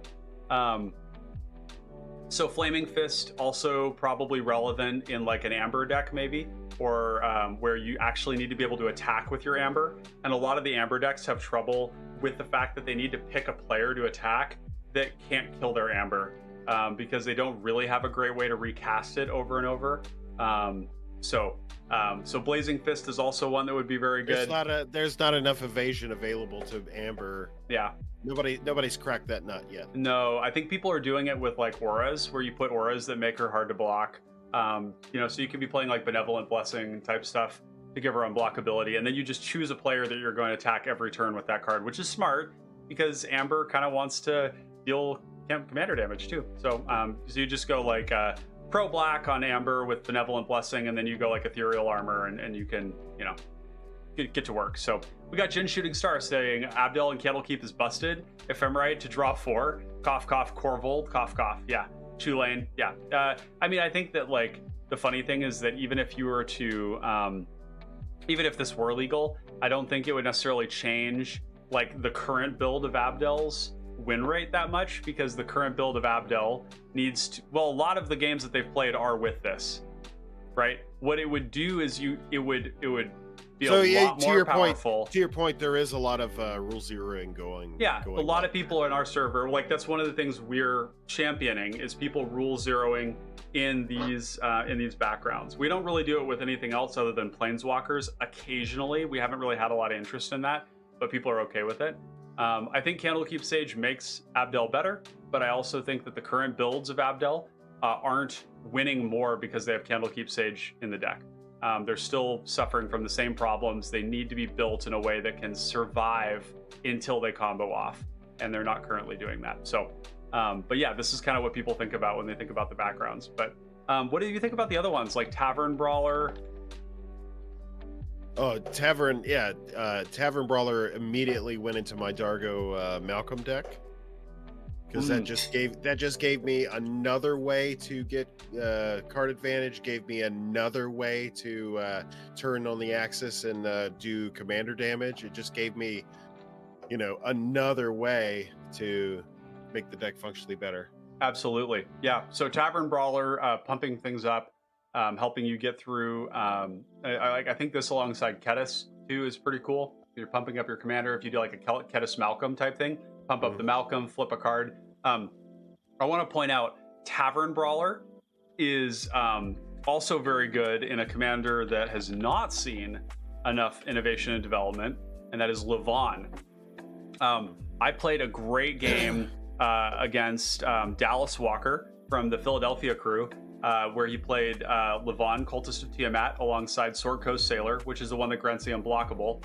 And there was one particular turn that stood out where he cast Treasure Cruise for 1, and he gave his Levon +8/+0. He drew into Gush, and he gushed for free. Gush has a 5 CMC. Okay, so +5, +8, that's 13, 14 power commander. Okay. And then proceeded to play a whole bunch of other spells, and he just lethaled me out of nowhere with Levon. So, like, you can see how a card like Tavern Brawler it's like really good in that deck too. This is basically this deck, the Levon Sword Coast Sailor is the heir to the throne of like Kiln Fiend, Hot Dog, Is It Blitz decks, where you're like just slaughtering people with a turbo prowess creature. And going really big in on that particular creature. It's actually a deck that I need to do a Let's Build stream. I need to write this down. Levon, Let's Build. SCS, Let's Build with Dallas Walker. No. Oh yeah, absolutely. No, Dallas is great. I love building with him. He's a great member of the community. He's also, I just want to give a shout out to Dallas as well. Dallas has brought a bunch of new people into our community, which has been fantastic. The Philly crew. And Dallas has also been putting up these live streams in his cafe. So Dallas is a manager at a store in Philadelphia. I can't remember which one it's called. Let me find the name here. It's I'll look. It's Queen and Rock Rook Game Cafe, and then there's Center City Casual Commander. But I think he's playing Queen and Rook. Yeah. So yeah, he's been bringing in a bunch of different people there. And you know, enriching the community. And so yeah, I definitely, if you're out there or if you're a friend of Dallas and you hear this, let him know that I'm ready to sit down and do a Levon Sword Coast Sailor build with you, Dallas. So any other common backgrounds? We had somebody mention Scion of Halaster. Thanatos was saying Scion of Halaster is one that he liked. This one did not make as much of a splash, but this card is very good in a couple of contexts. It is very good in Gore mod. Any ghost black ghost deck likes this a lot. I mean, I don't play it in Witherbloom Apprentice, which, you know, you'd think would maybe want that card selection. Any black deck that wants to fill its graveyard. I don't play it in Conrad. Yeah, it's just, I mean, because it's just like a little less high impact than the other ones, I think. I was a little disappointed with this one. For me, I want the creatures on the battlefield first. Yeah, exactly. So yeah, I mean, good card, goes in the 99. I don't know, you know, this like the fact that it's only for every one card the first time you would draw. I think it would have to be more for it to be anywhere near Candlekeep Sage. I mean, this card is just embarrassing alongside Candlekeep, right? Like, yeah. Standout commanders. Okay, what do we got?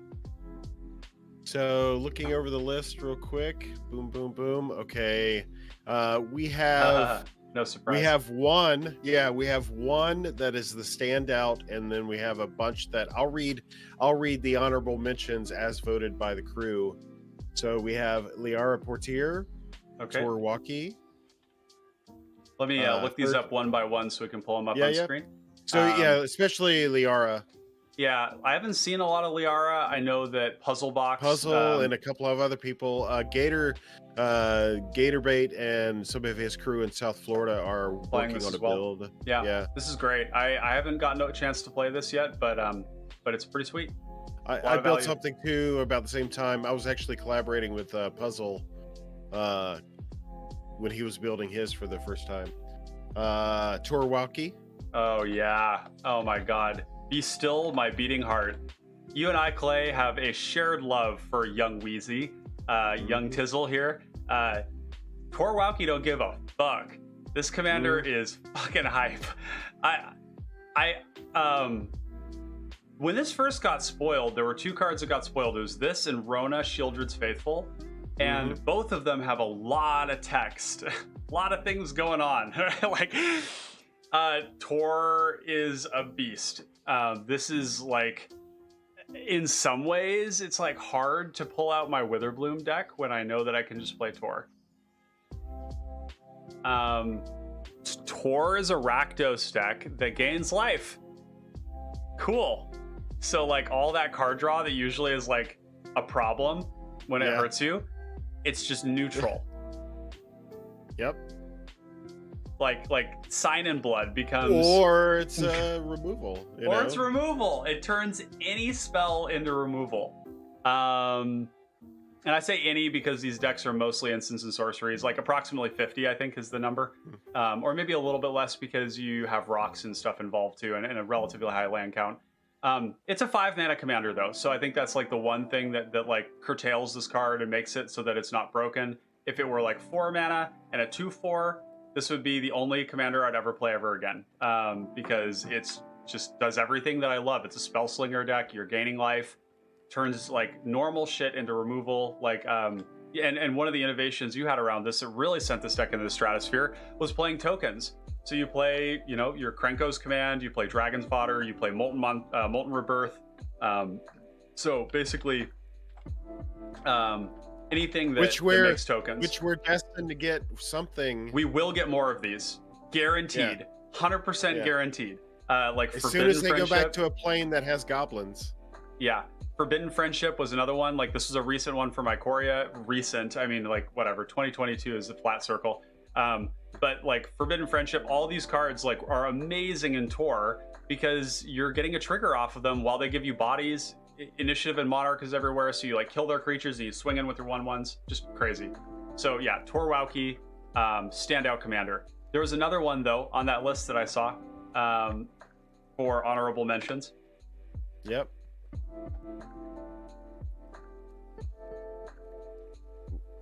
Are you gonna say, or you want me to? Oh, I'm leaving. I'm leaving it for you. Is it Tatiova? No. No, Gretchen? No, Gretchen's the winner. Yeah. Dargo. There you go. That's the one you were saving for me. Yeah. So I'm like. Yeah. You get to talk about Dargo. I want to just briefly talk about Gretchen. Yeah. So Gretchen got printed to basically like no fanfare. I remember I wrote in the PDH home base and I was like, I think that this commander is really good. You have basically explore in your command zone is an activated ability that doesn't require you to tap. Instant speed, it's card advantage, it's putting lands into play. It does like everything you want. The sneaky thing about it is that Gretchen is a 2 mana 0/4. And what Gretchen is doing so well in the format right now is in just being a reusable blocker. People think that killing the Gretchen matters. It really doesn't. Gretchen is just, once you make infinite, then you can play Gretchen. And so the great thing is like all you need to focus on is making infinite. And if you make infinite, that you can cast Gretchen, draw your whole fucking deck, play all your lands. Amazing commander. Let's just say the thing. This was compared directly to Tatiova. Yeah, so that's right. That's what I hadn't gotten to, and is important to mention. I was comparing this to Tatiova because I said, look, like this is way cheaper. It's you aren't relying on having lands to play. You can do it at instant speed, and it's a 0/4. It's a great blocker. And the majority opinion was there's no reason to play Gretchen over Tatiova. And I think that we have thoroughly and soundly debunked that nonsense. this commander was as good as I thought it was. I just didn't know how to build it. I just looked at it and I was like, I think there's a there. So I can't say I was like an oracle on this. It just felt like there was a there. Puzzlebox, an esteemed member of our community, also with a great YouTube channel, does Let's Builds, cool stuff, took Gretchen and won in the CBB 100, which was an cEDH tournament. A budget cEDH tournament, with a budget of $100 or less. Yeah, and he went and smanged it. He put him in the dumpster. It was an amazing game to watch. I know that some people felt like there were misplays, but you know what was happening? People were commenting in the chats and everything. What happened was everybody misinterpreted how good a cPDH deck could be. They all discounted Gretchen. They said, "Oh, not worried." I was sitting there cackling the whole time because it's like, dude, Gretchen is at like 23 life right now, bro. Yeah, it's like, so hasn't like been reflecting. hit. So reflecting back to what card in the 99 stood out most to you this year. So regarding that Gretchen game, number 1 was Ether Spellbomb. Oh my God. Number two in that very same game was Tamio's safekeeping. Because Tamio's safekeeping gained him the 2 life to keep him from dying to whatever Tago rock. Yeah, it was Tago's throwing rocks at him. Yeah. Mm-hmm. Yeah, so Tamio's safekeeping gained him the life.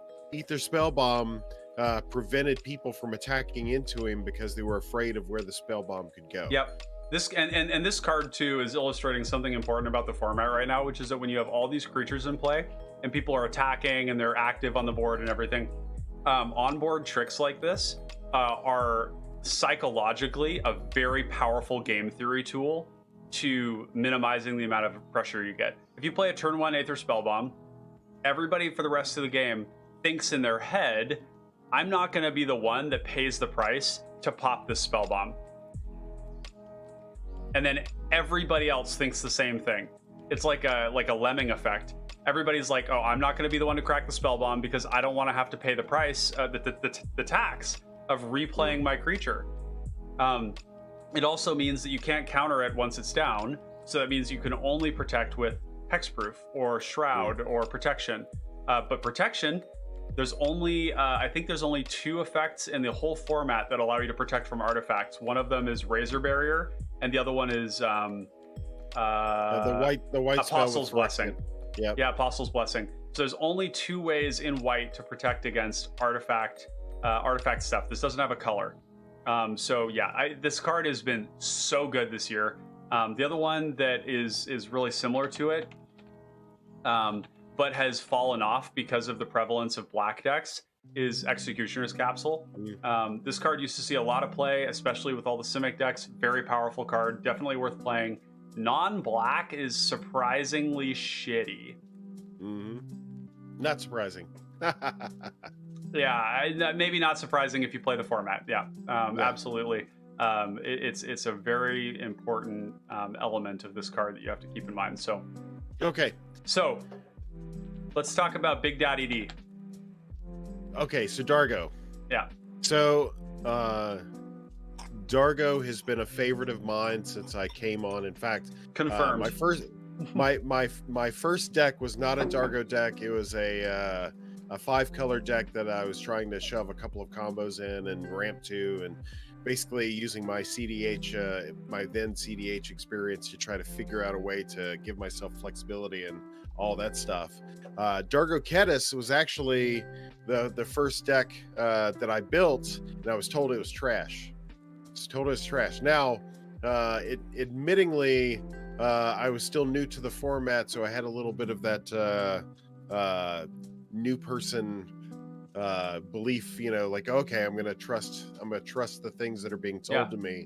And then I set it off to the side. So that actually led to Dargo Malcolm and what have you. Now this year, man, we've seen it was a lot more than that. It was also like the Dargo Keskit as well, right? Which has a lot of different builds. There's the turbo build that Jonathan XRLY has pioneered, but also like King Great, Bobby from my local meta, he was playing a shitload of Dargo Keskit in a mid-range build that was focused on just like playing Dargo over and over again and drawing tons of cards.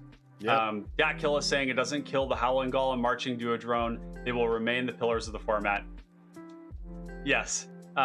So for Dargo Ketis, you had a build of this early on. How does it compare to Gatorbait's build? Gatorbait is kind of the person known most, I think, right now for just like running this Dargo Ketis mono red aggro deck. So in the beginning, I didn't give much credence I didn't give much credence to goblins as sack fodder. You know, playing the goblin spells and going into a goblin tribal theme. Over time, it's something that I just kind of kept messing with because everybody's got their little repertoire of decks that they kind of tinker with and what have you. And Gator just went all in on the goblin plan and, you know, started bringing out the legacy, goblin synergies and all that stuff. And I'm like, Jesus, man, this makes so much sense. So, yeah, you're all about Amber, and I respect that. Maybe some gut. I respect that too because Dargo's up there too. Dargo Ketis owns the first 4 turns. Yeah, it Hands does. down owns the first 4 turns. It's interesting. Games where Dargo comes down on turn 2 are really scary. And you can't, kill your Dargo. Okay, pay 1 red, play Dargo again. Yep. Yeah, it has some really powerful timing restrictions on it that you can get around if you're able to. But it's not, especially if you start doing stuff with Dragon Breath, which I'm gonna search up here. Dragon Breath ties the room together in a really important way because what Dragon Breath is doing is why is it not I need to pull up. Oh, that's because this is the wrong portal. Okay, there we go. So Dragon Breath basically every time Dargo comes into play, it attaches from the graveyard onto Dargo and gives him haste. And the thing with Dargo is, like, if Dargo is hasting and fire breathing and for like 1 mana and it's like coming at you and you kill it, then end of combat they pay 1 and they cast it again. Because whatever conditions created the sacrifices needed to cast it are very easy. Perpetual throughout the turn. Yeah, so throughout the turn, you could ostensibly have a turn where somebody plays Dargo like many times. Like you could have a turn which is how the thermopod works. Yeah. So this is important to mention with the thermopod. This is partially what is enabling Dargo to do infinite combo stuff, which is that Dargo can be used as an infinite sack outlet, or sorry, not outlet, but it's the fodder. It becomes the fodder because of the way that it discounts itself. Because you're sacking it for red, then you're casting it for red, which increases the 2, and then you're making 1 red. So yep, and then you can win the game with like pyrotechnics is what it's called. Yep. Oh wait, not pyrotechnics. It's called pyrokinesis. No, it's pyrokinesis. This is one of them. Well, like impact tremors. Witty Roastmaster will do it. No, not Storm. Pyrokinesis. It's pyro. It's the one that has replicate. Yeah, but you're not generating any mana off of that loop. It's a pyromatics. But you're not generating mana because you're sacrificing it for the red that you're going to recast with. So you only make infinite mana if you no, okay, so it doesn't ever make infinite mana. Even with the energy refractor, it's just infinite ETBs or LTBs or deaths. So if you have like a Falcon Wrath, that's a good point. I was thinking of a different I was thinking of the Putrid Goblin first day of class stuff. Yeah, grape shot would work. Grape shot would work. Or like a Falcon Wrath Noble. Or actually the one that you see the most commonly is Hissing Iguanar. This by the way, does nobody love this card? This wasn't voted for a single time, but Hissing Iguanar is regularly creating game states that are like completely untenable. Like as in, like Hissing Iguanar is creating these complicated situations, and Falcon Wrath Noble too, both of them. It's a where it's like a perfect hedge. It's a perfect hedge against pestilence. yeah, it is. There's although pestilence can crack it for one, kill it, and then pestilence for more. You can get around it, but it does hurt. It hurts a lot. Well, yeah. By the time they run out of mana, you know, if they hadn't killed you, then by the time they wipe the board, you're directing all of that ire directly at them. Yeah, and basically what I've been seeing with Hissing Iguanar and with Falconwrath Noble is they're creating, it's actually kind of weird, they're creating a lot of king-making situations. Because basically, like, somebody has one of these out, and there are people who have to pressure them who can't, because if they do, then they create triggers that kill them. They create the conditions that kill themselves. So you actually like can't do anything about it. Like I saw a game last night that was that way, where there was a Hissing Iguanar, and this was unique. There was a Hissing Iguanar and a Mayhem Devil out, and it was absolute chaos. Game went really long because people were really trying to be careful not to like king make or anything, but it just like functionally was impossible to not king make. So yeah. Okay, so reading off the final. Okay, so we Dargo, love Dargo. So you have Amber, which we've talked about, Armix, which we just talked about. We haven't talked about Armix.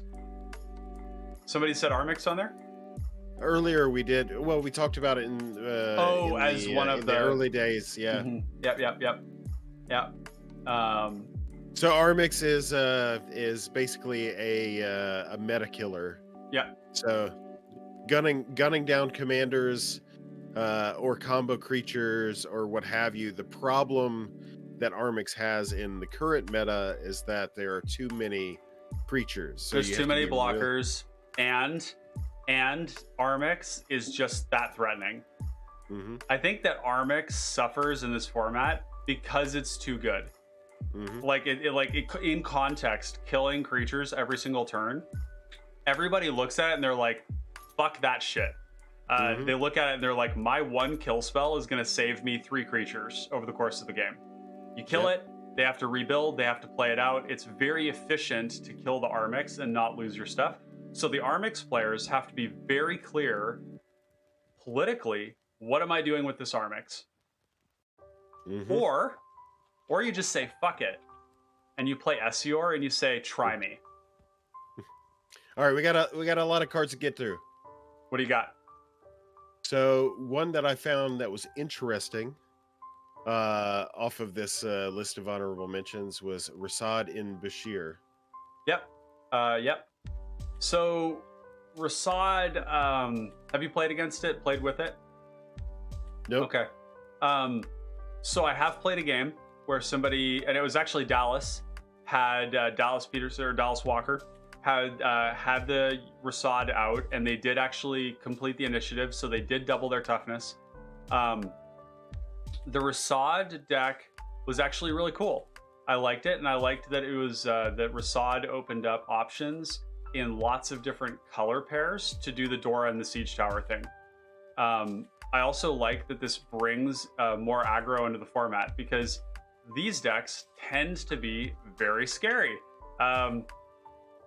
You know, like, I have a deck that is packed full of 1 mana 0/4s.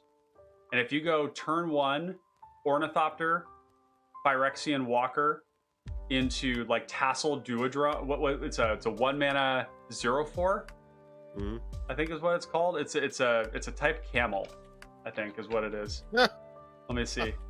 Yeah, look at this, Tassel Dromedary. Okay. Yeah. So you go Ornithopter, Phyrexian Walker, or let's just say like on a normal, you go Phyrexian Walker, Tassel Dromedary. That's 7. You aren't swinging yet. Turn 2, you play 2 more 1-drops, and they're like 0/3s. Turn 3, Bashar, and you can swing for like 13, 14. And not enough people are doing this right now, but you can do that in any color combination. If you just went mono white, you could do it. I don't know why you would want to do that, but you could do it. You could technically do it. You could do it with like blazing or flaming fist or something. So that's pretty cool. If you do the Sword Coast Sailor, then you get unblockable for the Rasad. Yeah, I mean, it's good. It's good. And actually the initiative creatures that you can play, like Aarakocra Sneak, it's a 4 mana 4/4 flying. right? Yes. Spicy. And actually, if you go black, then Vicious Battlerager is a 4-mana 5/5 unblockable, basically. So if you were to go black, he did it in blue, and I think I've seen, and my build of it is in green. I also have a WotC deck that's kind of the same way. But eventually, if you go through the initiative, then yeah, your shit becomes so big that you are going to win the game probably. So okay, yeah, Islane saying yes, spicy indeed. So I'm just going to read off the rest of the honorable mentions, but then I want to get to like 2 specific ones that we can talk more in depth about. So we talked a little, well, we talked about Amber, we talked about Armix, we talked about Dargo, Facade, Liara, Turwaki, Third Path. We all know about Tatiova. Yep. We just talked about Rasad. All right, so we have Norika. Go ahead and bring that up. I think Norika, I think this might have been like a card from Casual that's been doing well. Because this card's probably not doing something in cPDH that that we're like really high on. I think we can skip over this one for the time being. There might be a there, but yeah. Najal, Stormrunner, NAJAL. Interesting. Really?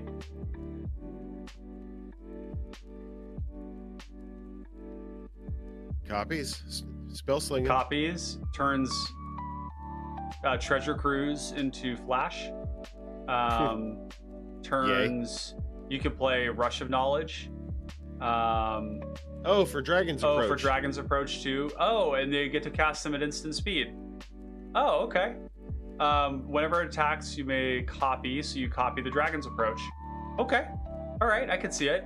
Right on. Yeah, for sure. And I think you could like. And it's a 5/4. It's a 5/4. It's big, and it's a wizard. So there's like some tribal stuff there too. There's also an element of like big blue going on here, where if you ramp enough, then you can be playing like Rush of Knowledge, big draw spells, and a lot of those are sorceries, so you can play them at instant. So that's kind of cool. Yeah, I'm definitely open to that.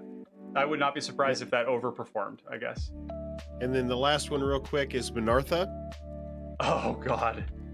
Yeah, so nobody's really delved deep into this one. It's Minthara, I think. Minthara, yeah. Minthara.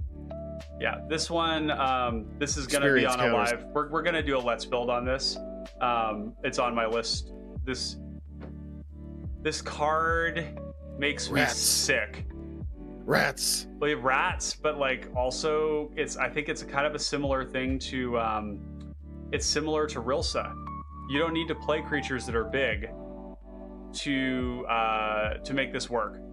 Like your Phyrexian Ragers, your Dusk Legion Zealots, you could play a decent Orzhov mid-range deck with some like of the Orzhov Aristocrats elements in it, like Cartel Aristocrat, which is really good. The fact that the experience counters, and I didn't know this, it's like an emblem that has counters on it, is really fucking dumb. I hate this mechanic. Minartha has to be on the battlefield for it to happen, but once they happen, you have them. It kind of makes me sick. I know it's like this is a good commander, and I'm gonna build around it, and I will play this. But like that concept of like an eminence type effect is really gross. Yeah, I'm not surprised that this is overperformed for somebody. So the last two, because Gretchen was the most standout. Sure. So Aethersworn Sphinx and Cardour. Yeah. So Cardour had a time earlier this summer when Nate Diggity was just jamming the hell out of it. Yeah, I think he got I think he got an 80% win rate. I didn't get that high. I think it ended at like 67, something like that, but like well above normal. Yeah. Yeah, who would have thought by, putting a commander in play that you just shut off everybody else? Who would have thought? Yeah, this is still an excellent choice right now for the meta, and it will remain an excellent choice into perpetuity. Carter Doom Scourge was a meme for a really long time. And it was like people had played Cardour and they were like it was like casual pretending to be competitive kind of a thing. And it's not like the deck changed that much because there's a lot of different ways to build it. You can build it all kill spells like Nate has, or you can do mid-range, or you can do aggression. There's lots of different ways to do card order. You can even do like first day of class stuff if you wanted to. I wouldn't do that, but card order is so good right now because it is making all of your opponents do all the work for you with all the creatures they have in play. And then when they do that, it buffers your life total to support all the card draw mechanics that cost you life. It's as simple as that. Initiative and Monarch right now are so good, and if you gain the initiative with this and you send everybody elsewhere, it's really good. I'm surprised. I should be playing this deck more. We need to clone you so we have enough people to play Jesse's decks. I know, right? Well, Nate Diggity's build of this is amazing. It's really good.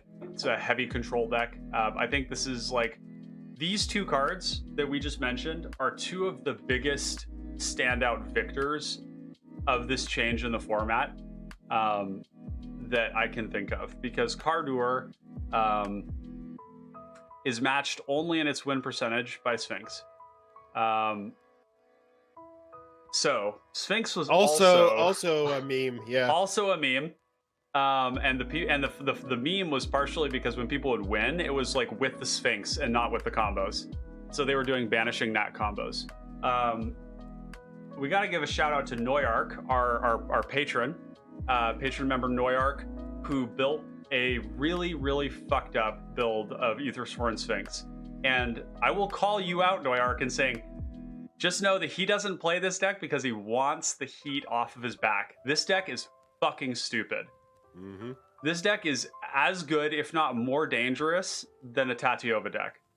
And I know that's going to sound like a hot take to y'all, but if you haven't played it, you don't know until you played it.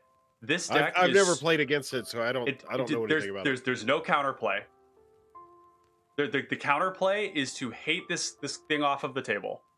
Yeah, if you want to see a gameplay with it, go onto Islane's channel and watch the games that he's playing with this deck. It is full of big creatures that are hexproof that you cannot attack through. When you kill the Sphinx, they just recast it for 2. It flies.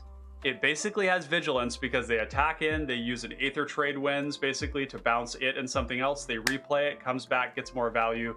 And the draw spells that they play in this deck are insane. Like, you're playing like Rush of Knowledge to draw 9 cards. You're playing all these 6 mana draw spells, which seem insane. But it's like 20 something rocks, maybe more, like 20 to 25 rocks. It just does the thing it does, and it does it over and over and over again, and there's no way to stop it. There's no meltdown to like turn off all their artifacts. This deck freaks me out. Like, I don't know what I'm supposed to do against it. I played a game where I killed it 4 times, attacked them the entire game, and I still lost. Even when my Passageway Seer was big, because I was like, if I attack into them, they just get to reuse the Sphinx. So, if you're looking to play a great Azorius combo mid-range deck and like completely throttle your local meta, Aethersworn Sphinx is going to be a great choice, a good investment. Right on. And you can tag Noyark if you want to try and poach his build. And that's the commander portion. On to the next section. We got 3 sections left, and if you see the red marks under my eyes, yeah, Clay's getting sleepy. It's because Clay wakes up at 4:45 every morning. This poor lad. Okay, 2022's sleeper card. So I took this as like, we are only going to know it's a sleeper card in, like, next year. That's a good, yeah, I think that's fair. However you do this is fine, because I think the wording of this is a little bit tough. Like, sleepers is more predictive, right? It's to say, like, what is a sleeper card of 2023? But maybe there was a card that was underappreciated before that got played a lot in 2022. So what was yours? And so mine, I've got 2. Okay. And as I said earlier, they're both green. Okay. So first one is Season of Renewal. Oh, yeah. Yeah. So in the things that I do in my decks, the things that I like to do, this helps me accomplish those things that I want to do. Yep. So if I want to, like, any time that I'm playing decks that basically focus on either one of these two card types, this is the #1 recursion spell that I pick. Instant speed, choose one or both. Usually it's both. Yep. And it's just like 3 mana, draw 2, instant speed. And think about it. What is Freed from the Real? It's an enchantment. And you know what also is enchantment? Tortex, Pestilence, Righteous Aura. This card does a lot, and actually it really does point to the fact that like enchantments are a really powerful permanent type in this format. And hard to get rid of. And they're hard to get rid of, and there's a lot of ways to get them back. Yeah, this is great. I think that this card plays in a lot of decks, right?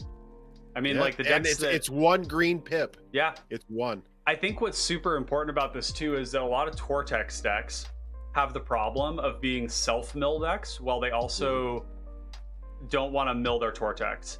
And you'll see this in 60 card. People will play Tortex and they'll go and they'll mill a bunch of cards with like Stinkweed Imp when they're looking for their Tortex, and they'll mill like 2 Tortexes into their graveyard.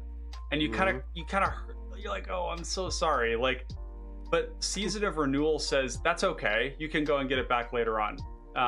And I think that's what's really good about this card is it's not only getting creatures back, and Tortex tend to be very creature-heavy decks, but it's also getting that Tortex back. So it's like a backup. There's another one that actually does this as well. It's CMC 3, CMC equals 3, rarity common, color equals green, 05, return. Hand, maybe? It is called Wasteful Harvest. Which is also 5 mana, mill 5, and then you get a permanent back. So this allows you to get your Tortex back when you do that. A lot of times the cards in Tortex, but it's from the cards milled. It is. So it's a fail save if you happen to put Tortex in and you really don't want to. And the reason for that is that Tortex decks, like Tortex is so unique, and Tortured Existence is what I'm saying when I say Tortex, just for those of you that aren't familiar. Tortured Existence, it's such a unique effect, and it's so powerful that like there is only Tortex. There's no other replacement. It is the only version of that card, and so a lot of these decks are built around Tortex. They really want it, and this allows you to get it back. So yeah, that's huge. So Season of Renewal. And then my #2, also green, is Sylvanas' Invoker. We're gonna just look up Invoker because I don't know how to spell that. This is great. 3 mana, 3/2 on base. Yeah. So go ahead. I've had a pet mono green deck that I've been trying to get off the ground. I've just been working on it, and trying to figure out outlets. That's the problem, is basically how do you win the game. So in a deck where I'm producing 30 or so mana by turn 7, this gives me an opportunity to start converting that mana into 8/8 tramplers and start pushing some face in. And then also from a combo perspective, which I've yet to pull it off, if you're making big mana with your land tappers, right? Your land auras, rather. Now you can animate a land to attach a Freed for the Real 2, and it's got haste. Doesn't even matter if that land came into play this turn. Yeah. There's a lot to be said for this card. I think that one of the really exciting things about this type of card, because this is kind of a class of card, right? And we see them a lot at Common, is that they're reasonable bodies that play early that have a late game effect. Yeah. It's a dragon that doesn't it's also dragon too, which is really interesting. Which means that you can use this in dragon approach decks to tutor it up. You can also use it with there's some weird mana rocks that have some upside for playing dragons. Doesn't die to Dragon's Breath or Breath Weapon. Yeah, that's huge. This cycle of cards is the kind of thing that we're going to continue to see more and more of, because they're good limited design. They basically say late game, this is a good card to draw. Early game, this is a good card to draw. Or it's a fine card to draw. It's a 3/2, right? And actually, for those of you that haven't seen it yet, you should watch it. The Great Desert Prospector deck that I just built on live stream a couple nights ago is all built around this. and certain colors don't really have access to enough. And actually, Clay, if you could drop a link to that in the chat so people can see that. The decks that it's the Great Desert Prospector live stream. If you just drop that in chat so that folks have that that list there, or that that video. These invoker type cards that have a mana sink on them, if you build into big mana decks that make tons and tons of mana, like Great Desert Prospector, and Clay, you were looking at one too that was, does it make Power Stones? Or how does it? No, that was somebody else. What was the commander you were looking at in mono green that makes a ton of mana? One more time. What's the commander in mono green that you play that makes a ton of mana? Oh, that's because you asked me. Yeah. I'm not gonna. I'll look it up for you. Yeah. Let me drop this link. But basically, the concept is this: there has been an influx of new decks built around Noyark's Big Blue. And it's a deck building pattern where you cut counter spells, you cut a land down to like 34, maybe even a little bit less, and you play like 20 mana rocks. Tireless Provisioner. Oh, Tireless Provisioner. Okay, we're going to look at that in a sec to illustrate this point. But this Big Blue concept is you play less interaction and you play more big draw spells and more big effects. And that you just overwhelm the table with all this advantage and lots of bodies, so it's hard to pressure you. And all this stuff loops back into some sort of combo. So in the Great Desert Prospector, these sinks with the Power Stones are a form of resource advantage. You're able to take a card and you're able to do a lot with it. You're able to take a lot of game actions with it. And Sylvanas Invoker is like that, right? So you could see a mono green deck like this, Tireless. And I remember seeing this here, and actually you're making me want to look into this more. Whenever a land enters the battlefield, you make food or a treasure token. I mean, like, holy shit. That's so much mana. Now, if that said clue, oh my or god, treasure token, why doesn't it though? That's so sad. Because it's a provisioner, and provisions are food. Oh come on, Clue would have been so cool, man. And Clue, when this thing was first released, food was the dominant. Yeah, food and treasure. So basically with this, you're dropping every creature that has ETB land. Yep. You know, you're just building up a small army and then using all that mana to like just wreck shit. Oh yeah, absolutely. Type is type elf. There's another card that just got printed that plays into this as well. It's not an elf, but it is a creature. Is it a spirit? It's a new card that got printed that has an activated ability on it that gives your team a Spectral buff. Hunt Caller. Spectral Hunt Caller, that's it. Yep. Ask me how I know. Because of this deck. Yeah, creatures you get +1/+1 and trample. So yeah, this is like another great example of that. Like these big mana sinks that you can just take your stuff and play and like go crazy with them. So every effect like this that they print makes this green deck a little bit better. And it makes the big mana monocolor decks better too. Yeah. Right? It's kind of like a sword. What's it? Sword Jack. Fathom Fleet Sword Jack is a good example of that too. Right? Where you're basically Before those two cards, the Invoker and the Spectral Hunt Caller, which by the way were printed this year. Yeah, they were. Before those two cards, it wasn't much. This tireless Provisioner deck relied solely on Devoted Gond to win. Wow. Yeah, so Devoted Druid plus Presence of Gond. Presence of Gond. Yeah. Yep.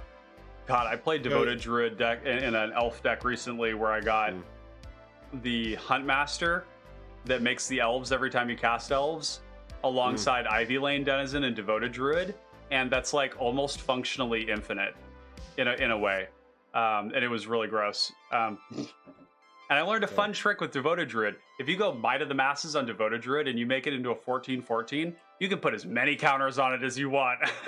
Yeah. So real quick, while you're looking that up, So the 2022 sleeper card, as per the voting results, was Leona Portier. I have a secret for you. It's not a sleeper card. Everybody knows. No. Yep. Yep. But no, like 12.5%. Levon was in there. Yep. Levon is Rona was in there. Embiggen was in there. Oh boy. Tucasia's dig site. One thing that I regarding the lands, like the Dominaria United dual lands, were in there. For sure.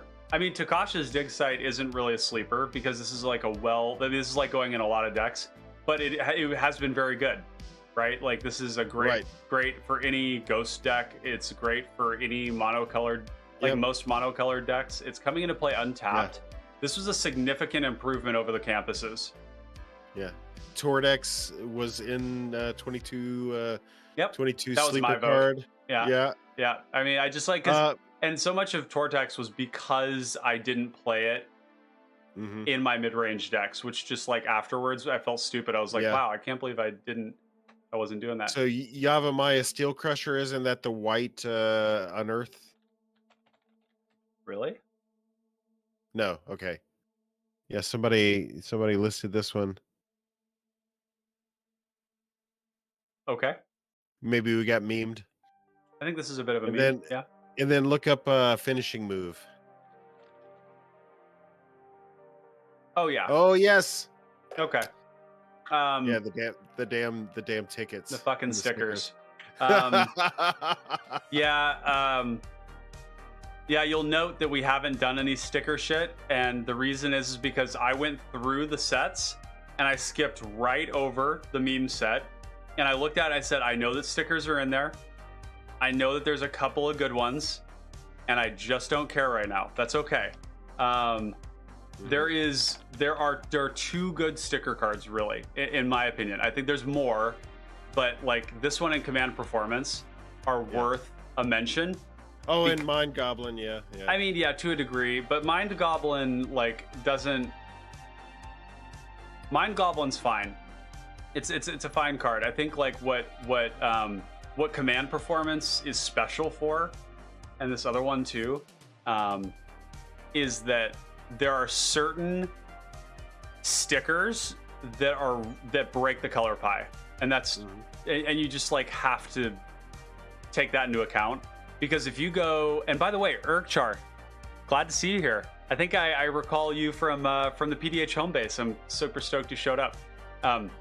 So the sticker example that I like to give for Command Performance in particular is that blue getting to give lifelink to Crackling Drake or to Sailor's Bane is kind of game ending. Like, Command Zone and stickers is an interaction that is like pretty broken, being able to permanently modify something. The other one should they print another sticker set, which I don't think, after the backlash they've gotten off of this set, I don't think they will. But in the event somebody falls down, hits their head, and then cries to their mom, and their mom says, put the Band-Aid on. Oh, look, that's a sticker. You know, maybe you should make another set. You know, like, I think that they could do it because the cool thing about it is that it would feed back into.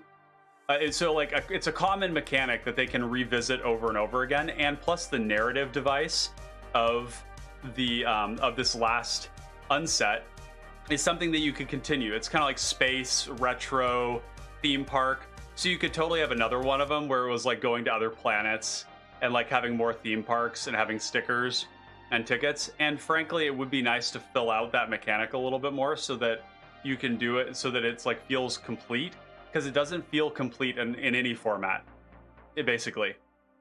And I'm okay if they don't, but I could see them doing that, and that might be the rationale. Command Performance is good in Sailor's Bane.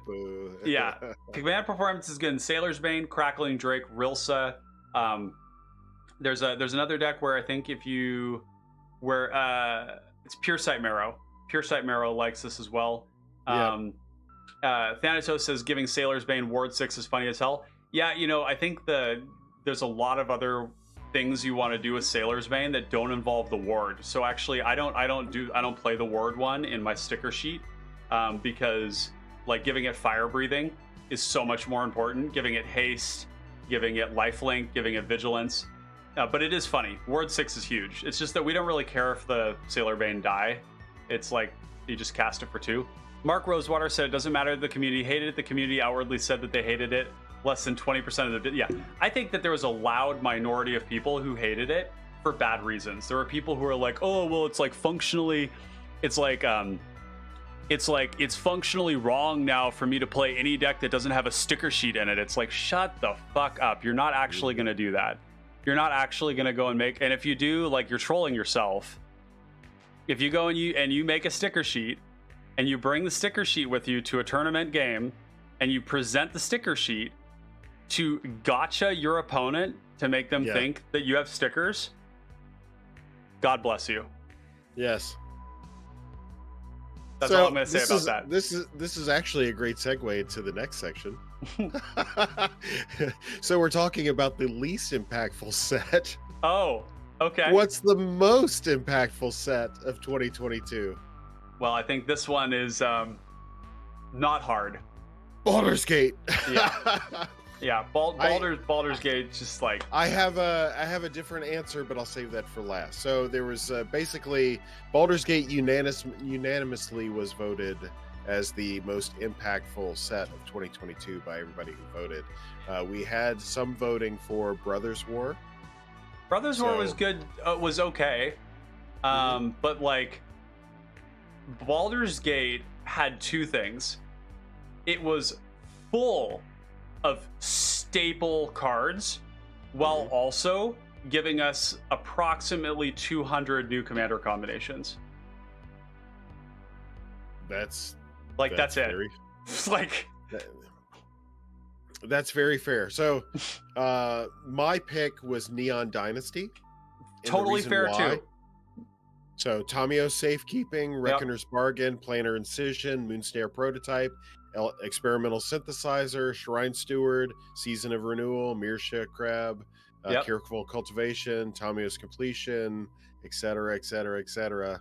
Yeah. So yeah, there's a plethora of reasons.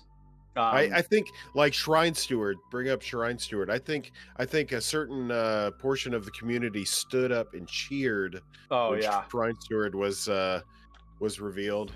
Yeah, Shrine Steward is a colorless tutor for an aura or a shrine. We don't have any shrines. It'd be interesting if that does anything, if we ever get any common shrines. But the aura part of that is so important. Yep. I mean, this is like, like this gives us a third way to tutor for auras. We have Totem Guide Heartbeast, we have Heliod's Pilgrim, and now we have Shrine Steward. But it gives the first way out of white to get freed from the reel. Yeah. So, well, not out of white. Oh, outside of white. Outside of white, yes. Yeah, and Careful Cultivation for green. Yep. And for red.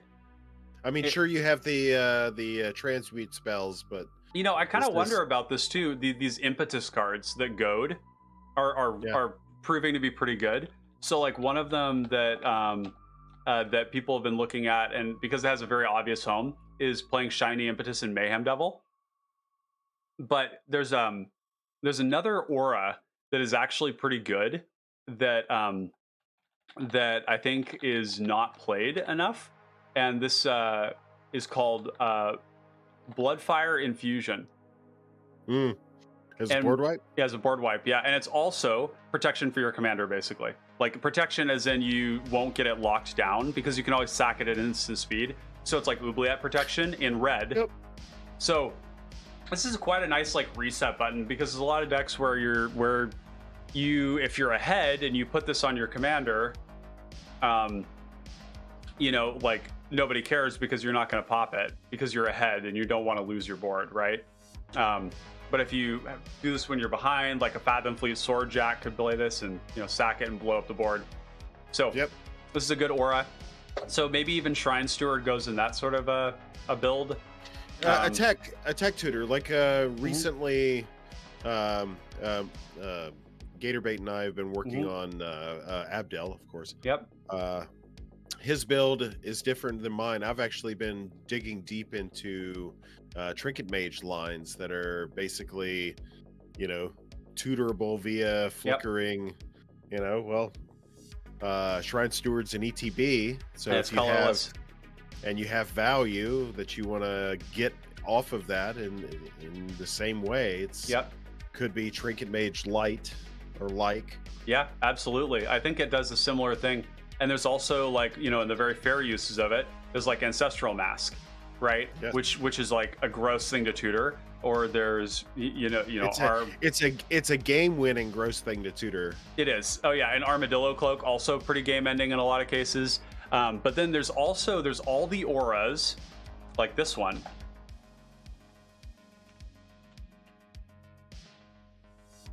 Yeah. You wanna scare the shit out of people? You play Helm of the Gas Lord. You put this on a Night Veil Predator, and it's a 5/5 that's drawing and discarding from people. It doesn't even need to deal combat damage. So if you put a Viridian Longbow on it, or a Hermetic Study, or a Psionic Gift, you can start killing things with the Death Touch. So the Shrine Steward can also be used in Voltron decks to just select the exact thing they need. Yeah, but to kill. Yep. Here's the other application for it. For those of you who know this deck, this is such a sadistic deck, and I love it. This has some pretty gnarly interactions. Here's one of them. Oh, yes. And here's the other one. Arguably, more disgusting. Whenever a creature dies, yeah. Yeah, so you can tutor for these effects. And the cool thing is that the deck also has protection spells that return the creature to the battlefield. So if you block with your Shrine Steward, give it Undying Evil, and then they kill it, it comes back in, you find another one of these things, and then you do it again. So yeah, basically what we're illustrating here is that this hot tech. Yeah, this is hot. This is hot. It's right up alongside Shield Wall Sentinel. Which is also a very universally playable card that has things you can find in any color that are good. This one finds Extort because Basilica Guards is a defender. So, fun stuff. What else we got? Well, we've got since the impactful sets were just 2, we're down to the last category. The last category, chat. What do you think it's gonna be? The spiciest deck of 2022. Okay. So I'm going to read off some names of some honorable mentions. And I'll start with an obvious one. So Puzzle Box's Gretchen. Yeah. Did some big things this year. If we haven't said it enough, has definitely sought to bring some good attention to the stuff that we're trying to accomplish. Yeah. If we're building decks that are able to compete I say at that level, it's at the lowest level of cEDH. Yeah. For what it's worth, sub $100 budget, but still they're playing Winota, know. Yeah, I mean there was a Winota, a Tago Kodama, and it was a Gitrog monster. Oh yeah, that was the last pod. Yep. Yeah, I mean very powerful pod. And Gretchen. So I mean, yeah. So we're doing some very powerful things too. So yeah, I think this is a great. This is an amazing thing. I was really glad to see somebody running with this, basically, because this is basically this is Thrasios, right? This is budget Thrasios. Yeah, Thrasios at home. Yeah, confirmed dangerous card. So, of course, Virtuoso was on there. Interesting. Rayev was on there. Avalanche Caller was on there. Hey, Avalanche Caller made it. Really? Levon SES, which we know now who put that on there. Amber was on there. Hey, Thanatos says my vote goes to Passageway Seer. Passageway Seer. Yeah, we haven't even talked about this yet, have we?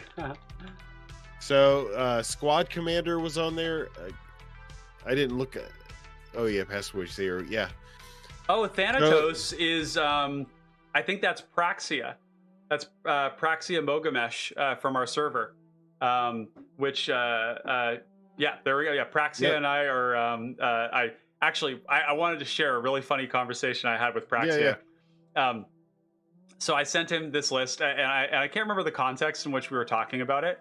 But I think he maybe asked me, and you can tell me if this is wrong, Praxia, but I think you asked me about a deck that you should play, because Praxia has a local cPDH meta, which is really cool. It's something I'm super interested in hearing more about. And we were talking about Sailor's Bane. That was it, yeah. And I think I had recommended Sailor's Bane and Passageway Seer as some decks to play. And I sent him the list, and we were talking about it.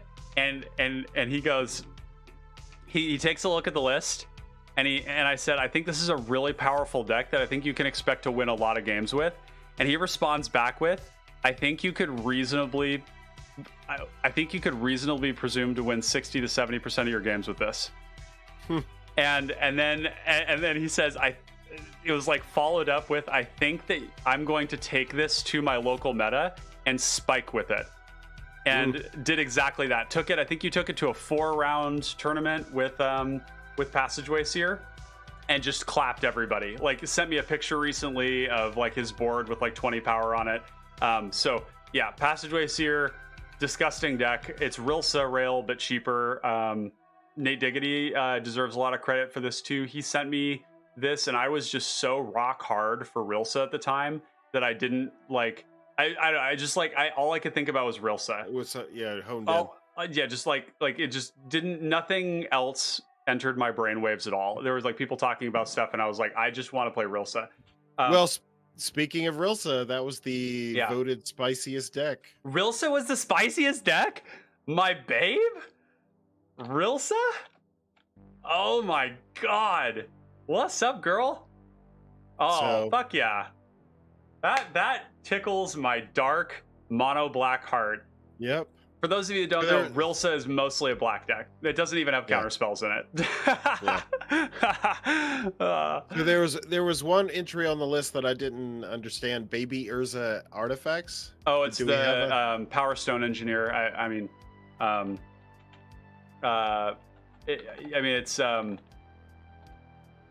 think I saw Jonathan play this one point. Oh yeah, Glacian. Mm-hmm.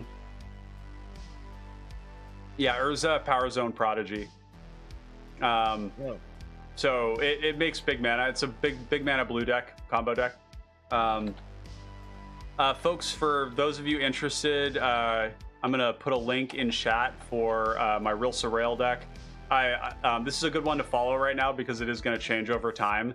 I recently came to the realization that you really didn't need to have big creatures in the deck to make it good, whereas in Passageway Seer, you kind of want the creature quality to be higher. And so Rilsa is actually very different from Passageway Seer in that you do play the discard creatures and you do play the cheap ETB creatures. Your Dusk Legion Zealots and stuff are very good when you give them Death Touch. And they're very good when you give them +5/+0 Death Touch, Menace, and First Strike. So otherwise, they're not very good. They're not very good, generally speaking. Yeah, and this is this is one of the things that and Thanatos saying I was thinking of playing Rilsa brought up Passageway. Yeah, so Rilsa and Passageway Seer is going to be an interesting kind of thing because one of the problems I'm running into with Passageway Seer is because the creatures are more expensive. It's harder to have other blockers out when you play Passageway Seer on turn 3. So Passageway Seer is better than Rilsa in 2 ways, and that is it's lifelink, and it grows itself, and because it's 1 mana cheaper. Rilsa otherwise is like overwhelmingly more powerful on the top end. +5/+0 First Strike, Menace, and Death Touch is a lot of keywords. And Death Touch early on allows you to, it's like... What was I doing this year? I don't have a spicy deck on here. Torwalky. I mean, I guess that was kind of like my build. You made some additions to it that were really smart. Well, yeah. So you started playing it, and one thing that you'll learn about me: if everybody's playing it, I don't play it. I wait till everybody's Except done. if I'm playing a mid-range deck, then he always trusts my judgment.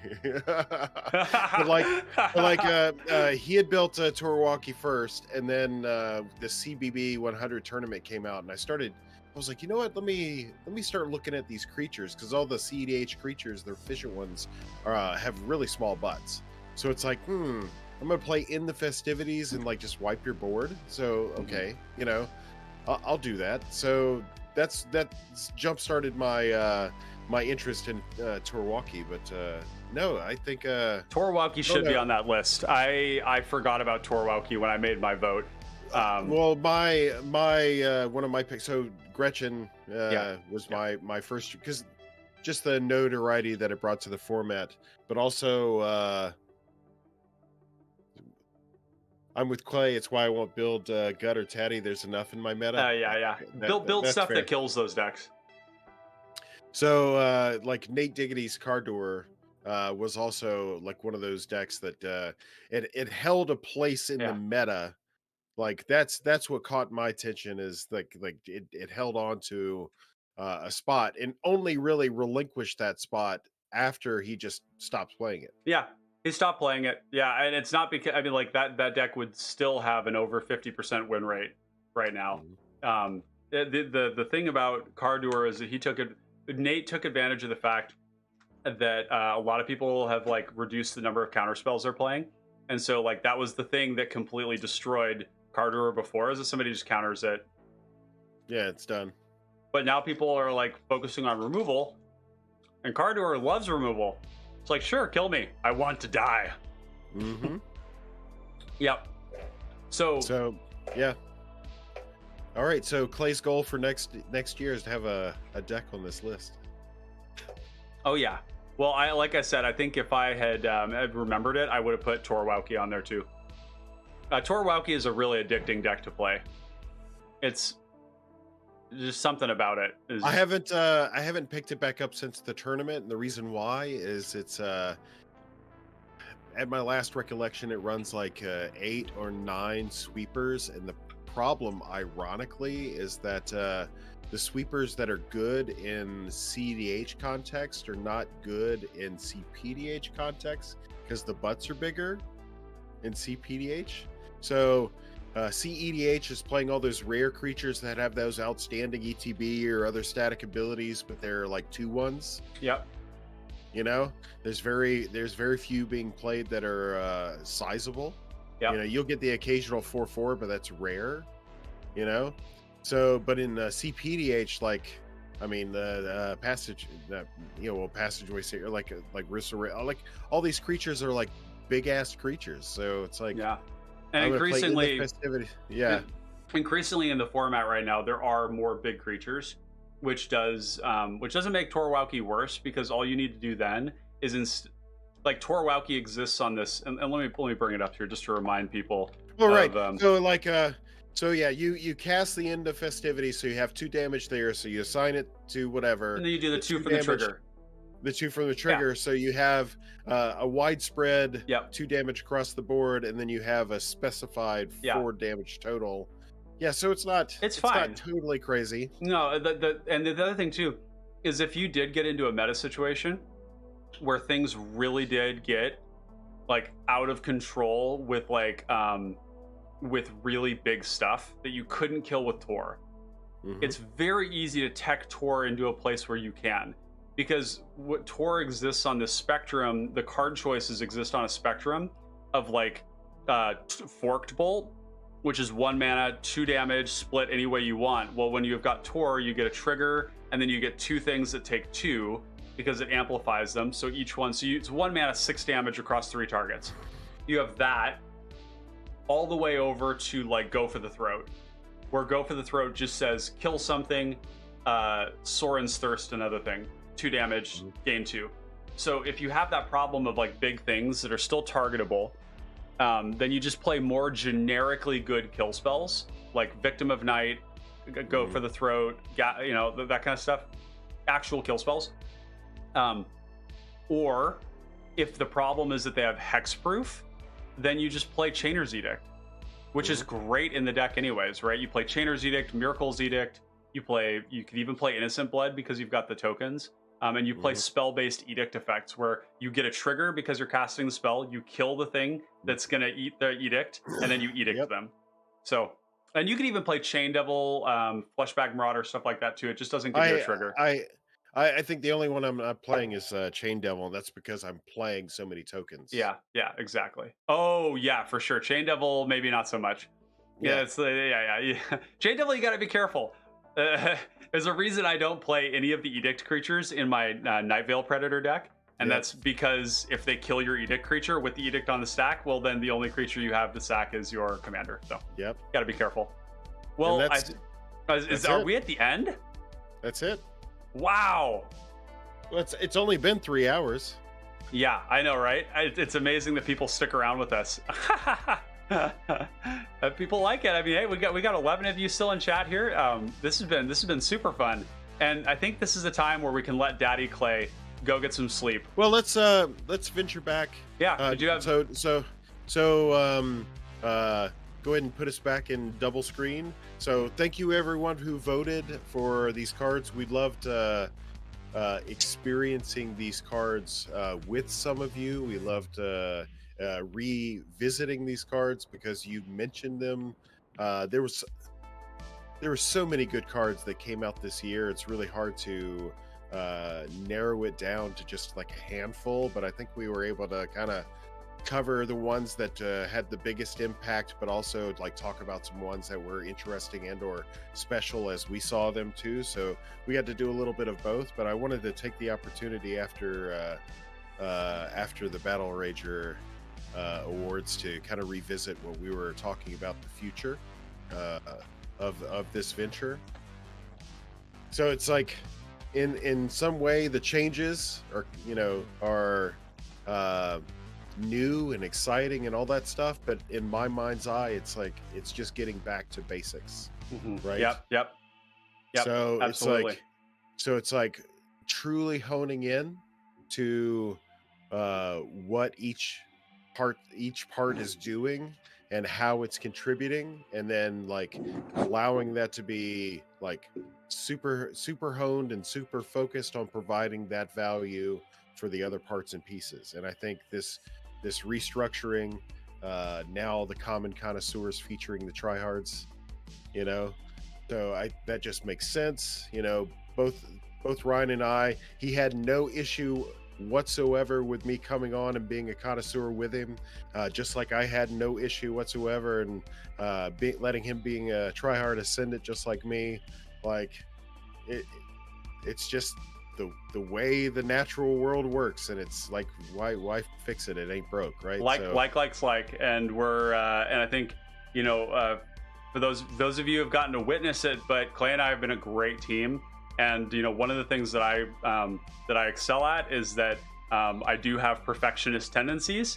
But what those perfectionist tendencies also can produce is inaction, because if you can't do it perfectly, don't do it at all, is a common psychological consequence of being a perfectionist, which is ultimately related to a fear of failure. And so one of the things I really want to express gratitude while I've got you on here is like pushing me through this partnership to say like let's do it, and let's put the pedal to the metal. Like, let's actually produce it. Don't focus on perfect. Don't make perfect the enemy of good. And so we've been a really good partnership, and people maybe haven't seen this necessarily, like, because you don't see us work together necessarily, but in the backdrop, what's happening is that Clay is helping to push things forward, while I'm focusing on like refining and bringing things together. And that makes it a really awesome team when we're able to do it. And it's really helped me grow professionally and personally to focus less on making everything good and making it perfect. Just fucking do it. If you hadn't told me to just fucking do it, I wouldn't have done the live streams. And these live streams have brought so much value and joy to people so far that, like, it's just great. So I really look forward to 2023. If you build it. Yeah. If you build it, they will come. If you build it. Yep. Yeah. Yep. And the beauty of it is that I can still produce high quality content and really like make excellent stuff, I mean, but I don't have to look at like this. limit myself, you know? Look at this background. Look at this. I mean, that's hot. Look at this. I would have never done any. Like, come on. For those of you guys who've been with me, in the solo years of the Tryhards channel, like, I wouldn't have done this shit. I would have just been like throwing it up. You'd see my face. You got a little thing in the background with the screen, and it's like, hey, look at these cards, stupid. Like, I don't do this. Like, look at this thing. This is awesome. Look at this thing. Thank you. The fun, and it's great because this is like a great outlet for me artistically to like do this kind of stuff. And for those of you like interested in making your own content, just know that I taught myself how to do all of this. You can do it too. You can do this. Like, I'm not special like in that way at all. Like, I just taught myself how to use Canva. This is all done through Canva, OBS. So he's lurking. So I got a message from one of my my dear personal friends. Yeah. On Discord. He's actually lurking here in the background. So my man Zach, he knows me in real life. Like he knows I'm a bare bones guy. I'm just gonna get the damn thing done. We can make pretty as we go. Yeah, exactly. And that's a really good approach. I really recommend to everybody here, don't let perfect be the enemy of good. Do the damn thing and make it pretty later on. The beauty of YouTube, by the way, like, is that some of you, I don't know if anybody's noticed this, but I've been going in and changing the YouTube thumbnails over time and refining them so that our library looks really good and it looks really cohesive and really like and it all comes together nicely. You can do that after the fact. You can release a video with a thumbnail that looks fine and then come back in and put in a new one later on. So just make the fucking video. Don't worry just focus on the content, and then later on you can do the design stuff and make it good. So, and Islane here just wrote, I could use some pointers on some of the background stuff. It'll be great for an upcoming podcast. Gatorbait says, I love the backgrounds. I think at this point you used and play them all.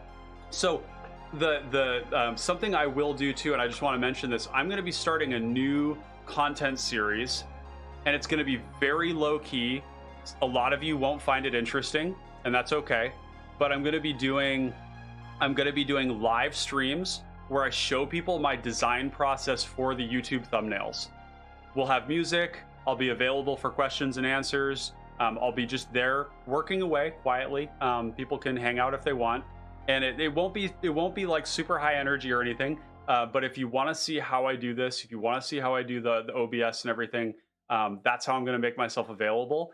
And it's a good time to take advantage of it, because there will be a point in time where those coaching sessions will be exclusive under our patrons. So take advantage of it. I'll be doing it for probably the next couple of months. And you can kind of get some insight into how I go about patrons. Yeah, by patrons, I hope he means members. That's right. Yeah. Yes. Oh, actually, yes. This is a good thing to mention. We forgot to mention this earlier. We currently have a Patreon. Yeah. Let's see. How far do we go into this? We're gonna skim on the surface. Okay. It sucks. Yeah. So we have Patreon is really cool, but Patreon separate from all of the other platforms when it's not integrated is not that cool, because you post things onto YouTube and then it posts it, and then you have to post it into Patreon so that only certain people can see it. It's complicated, right? So we're going to be moving to YouTube membership, which is going to be integrated, which means that if you are a patron or a member of YouTube, we will be able to manage content and produce content for you during our live streams directly through the stream. So for example, Let's Builds in the future, I'll have a list and I'll pick 5 of them, and patrons will have the ability to vote on stream for the next live build that we do. And the way that's going to tie in, so talking about all these peripheral items, so that allows us to get rid of Patreon. Yep. That allows us to get rid of all of these other peripheral things as well. We're going to stick solely with YouTube and Discord. In between those two things, members will get perks. Yep. Oh, and we got over.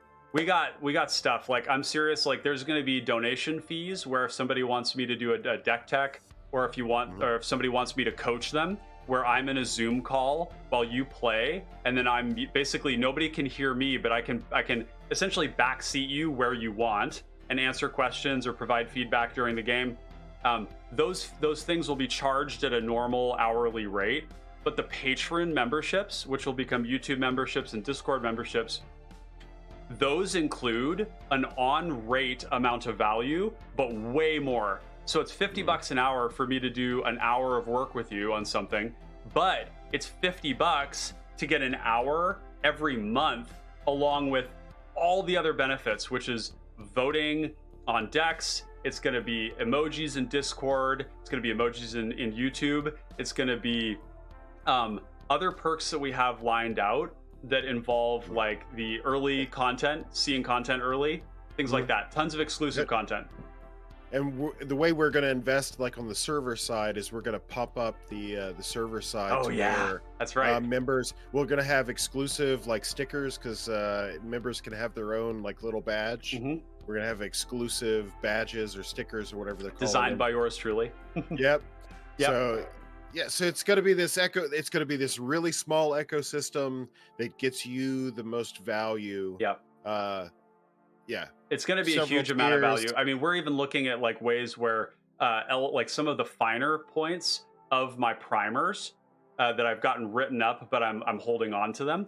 Some of those things may eventually have a password lock on it that would basically be that this Patreon membership or the YouTube membership would get you access to, so that you would be able to get some of like my exclusive play-by-play type guidance on decks that I play a lot. So something like Witherbloom Apprentice, where I've been playing it, like I've probably got like 200, 150 games with it. You know, it's like you can get that exclusive feedback from me on that kind of a thing through that service. So basically we're going to be maxing out, like there's going to be a ton of free stuff, right, that you just get by just being a member and joining these, you know, server and hanging out with us. And then for those of you that want to go above and beyond to get a lot of value because you want to take your game to the next level, or you want to deepen your knowledge about PDH, or you just want to support what we're doing here, we're going to have ways for you to do that, and they're going to be really, really high value. I've basically structured my these levels to compete with the other stuff that is out on the market right now, so that we're really pushing a ton of value into your hands for the price. Yeah. So yeah. Exciting shit is what I'm trying to say. Yeah, 2023 is going to be pretty dope. And just think, we're only, let's see, 3788 watch hours, so 222 watch hours and like 30 subscribers, 37 subscribers to go. Help us get to 1,000. My exchange student from China rolled up to my house this weekend. He was here all week, and he got me 5 new subscribers just by telling his friends. So if you have friends of yours who like Magic, who like EDH, and you think might enjoy this format, let them know what we're doing. Budget. Yeah. Send us some links. It's a budget format where you can buy competitive decks for $30 to $100. Like, just tell your friends about it. It's really one of the best ways that we grow. So, thank you, Islane, too. He says, y'all are getting stuff done. Love to see it. So, yeah. Well, Clay, anything else here before we let you go to sleep? It's night time. It's night time. Yeah, see, Clay wakes up early in the morning, unlike me. So, well, dude, thank you so much for coming on the stream tonight and for giving your thoughts on the spicy, powerful cards of the format and all your perspective. I'll be back next Wednesday, and then I'll be back the Wednesday after that. Yeah, so we got metadata on Thursday next week, right? Oh yeah, next Thursday rather. Yep. And the Thursday after that. So next Thursday I'll be live. The following Thursday that you'll see me, it'll be with myself and 3 other RC members. And that'll be live, right? Again. No, it's recorded. That'll be recorded. I'll record it. Yep. So what try to do some of that variable, like between recorded. And we could even do a premiere on that. Do you know how to do a premiere?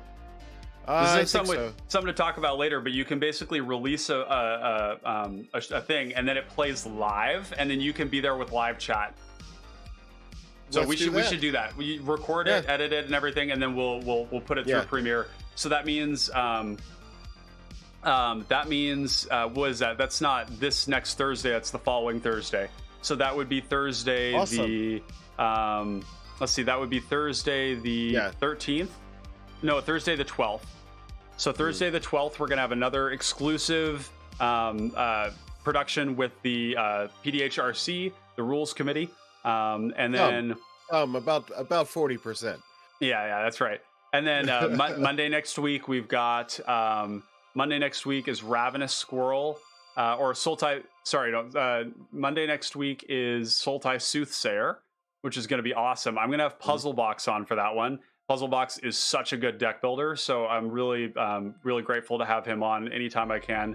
So we're going to do that, and then Thursday next week, I think did I double book us? I might have. We'll figure it out later on. But basically, we've got like 2 weeks of content scheduled out, and we're gonna have a month here pretty soon because I've been crushing it, and I've got a lot of thumbnails I need to put out, and I've been doing a lot of partnership stuff. But yeah, expect content on Mondays, Thursdays, Saturdays. So great. Well, dude, we'll see you when you see you. But hope you get some good sleep. Absolutely. Are you gonna end it here and then start again with some games? You know what I might do is I think I'm just gonna, because we've got 10 people on right now, I'm just gonna push through, and then later on I'll go and split the video up and do it that way. So okay, get your scene changer ready. Oh yeah, that's right. All right, until the next time, my friends, love you, mean it. Peace out. All right, Clay, have a good one, bud. All right, folks. Well, let's see. We'll go here to this one. There we go. All right. So it is just me, Popper, here with you to shepherd us into the next stage of tonight, which is I wanted to create an opportunity for you all in chat to play some games. And what I would like to do is I would like to cast right now. I could also play, but this is going to be first come, first serve. Whoever in chat puts out and wants to play, you post in chat right now, and we'll get you in the server playing, and I will cast a game. So until then, I'm just going to get a little bit of water. I'm going to go use the privy. You all post if you want to play, and we'll get to it. Islaine saying, "Hot damn, would love to, but I gotta head to bed for work in the morning." Totally understood. Totally understood.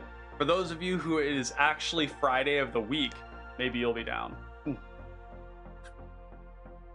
I'll be right back.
There we go. Get a little music change here. We head into the next phase of tonight. Berkchar saying, "I think I need to get OBS set up to play." Yeah, so the OBS setup can be a bit of a barrier at first, but it is worth it once you get it done. Might be kind of tough for tonight, but once you get it done, you can play Magic for free with anybody in the world through our server. And I really do mean anybody in the world. Jonathan's from Australia. We've got Croxagore from Germany. We've got people from plenty of people from Italy and Brazil, all parts of the United States. And it's just a really international community. So once you have it set up with, and what I'm talking about is OBS, spell table, and Moxfield playtest. So you basically, what OBS is, for those of you that aren't familiar, it's the system that I'm using right now, and it's created a virtual, what you're seeing around me here, this, see if I can get my fingers to track all this stuff. That's really hard to do because it's all flipped, but basically this image that you had, that you see there, is digital objects, like pictures and, you know, GIFs and things that are GIFs, whatever you would call them, and inputs that go into a digital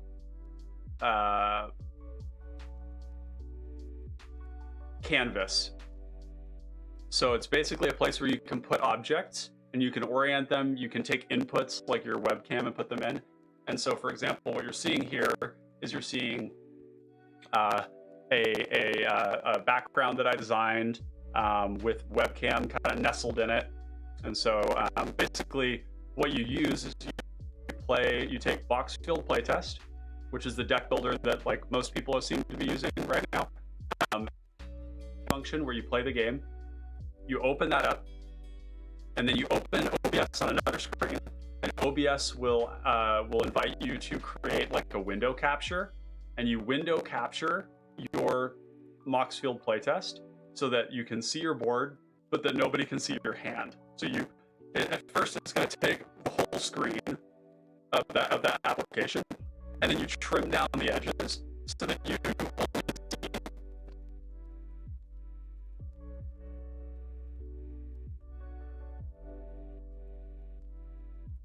cam. Instead of selecting your webcam, you'll see on there something called OBS virtual camera, and in OBS you just click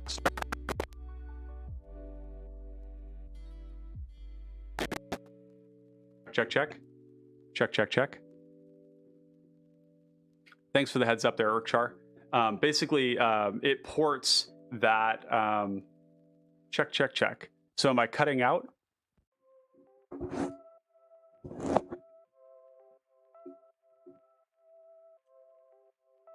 Check. Let's see, check.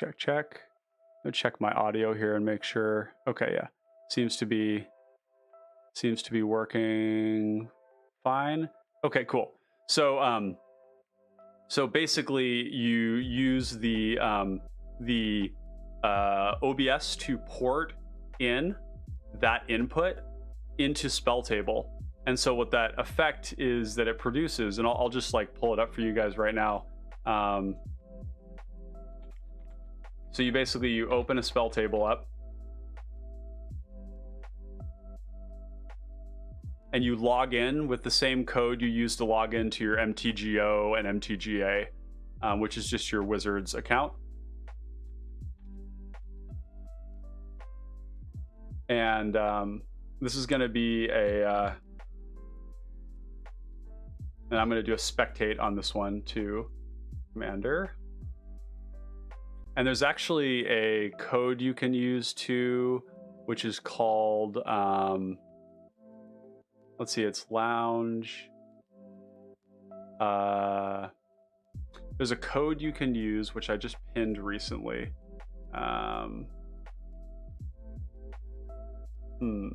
LFG pinned. Yeah, it's /spectate equals true on the end of the URL for spell table. And that allows you to join as a spectator. So basically, once you're in, you just click that. So if I go now to Moxfield, record with one, like that, and then we go join now. Oh, it's interesting. It's not liking that. So what we'll do is we'll go create lobby, cPDH, commander, create. This will create a game. And you'll see here, we're going to get a bit of an infinite effect because I'm joining right now with my virtual camera. So we'll just turn off the virtual camera for now. But once I join in, you'll see that there's this slot And if I start virtual camera, you'll see that it's porting in what I'm streaming right now. So that's kind of how that works. So basically, you come in and then it shows whatever you've got there. So like in my case, it would normally show like my Mox field in that spot, because I would have a second instance of OBS up. So yeah, so that's kind of how that works. Okay, so what I'm going to do is I'm going to wait around a little bit longer here. If you all are looking to play a game, I'm going to put out a little notification on Discord as well, and see if anyone is interested in playing.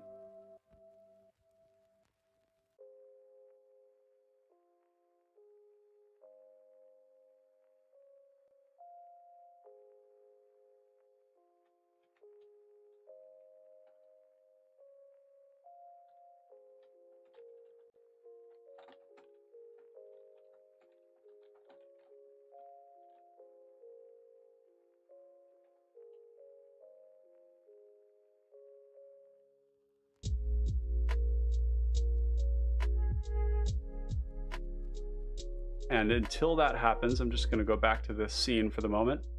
I do want to take a moment too. You know, we've been here for several hours now, and it's kind of interesting. I can look at the data and I can see that like a lot of you have been here for a really long time. So I just want to thank you all for your attention and for being here and hanging out with Clay and I this evening on a Friday night. It's been really great having you all here. Appreciate you all leaving a like, subscribing if you haven't already. I do want to make two things. If you hit the bell icon, it'll tell you when we're going live, which is important because sometimes I'll go live at odd times. And so in those cases, you won't, if you don't have that bell icon, you won't be notified about it. So if you want to be notified about that, that's great. It'll also tell you when content's coming out in general. But you can also, on the live videos that I have scheduled, like the Ravenous Squirrel, you can go in and say, notify me, and it'll remind you when we're going live on videos that you particularly want to see. So Urkchar saying, do people usually use the spell table mic or the Discord mic for talking during play? That's a great question. Universally, people in our community use Discord. So we're in the Discord voice chat.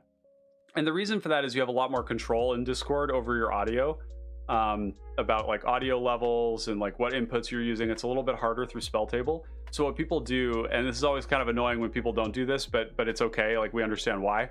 You have to mute yourself in spell table.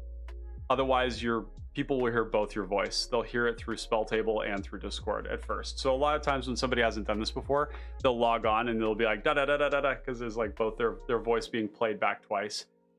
So yeah, people use the Discord mic for talking during play, and they mute themselves in spell table.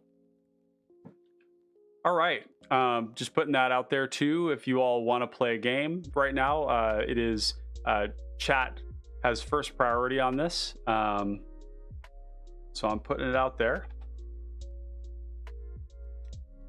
If you want to play a game, hop in the Discord. You can hop in Lounge, or you can do cPDH, cPDH LFG 1. And actually, we'll go to the cPDH League 1 because that'll only have the four people in it. And yeah, I'll cast a game.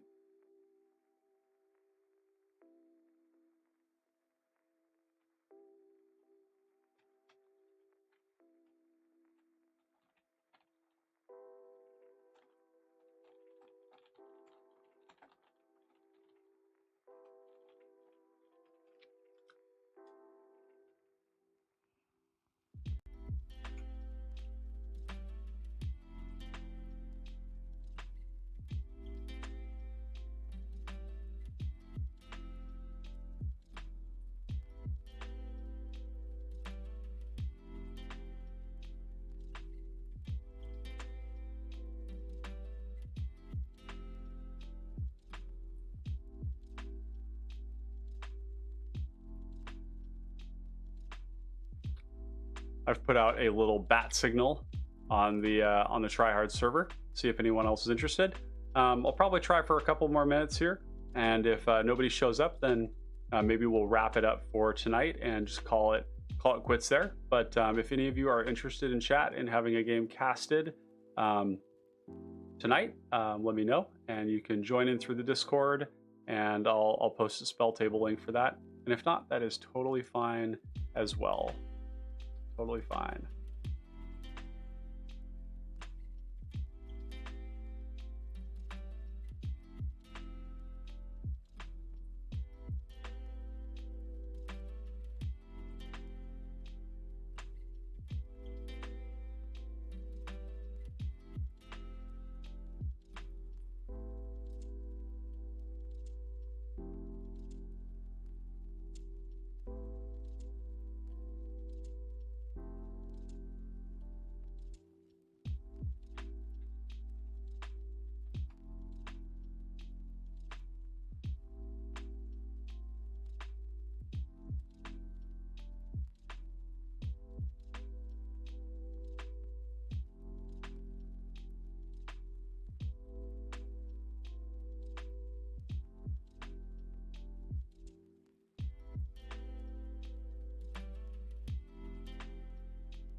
Eric Char saying, not really set up to play right now, but I'm happy to play later. Thanks for the stream, by the way. Absolutely. Yeah, totally. It was great having you here, and hope you enjoyed what we were up to, and cPDH Battlerager rewards. Look forward to getting you some games here in the future. That's totally understand. Getting the OBS stuff, it's not simple. And learning how to use OBS is its own thing. I would say the one big thing I would mention is that learning how to use Control, Shift, and Alt while you drag objects around in OBS is one of the more challenging things. So basically, like, let me see if I can give a good example. I guess while I've got you all here, I'll do a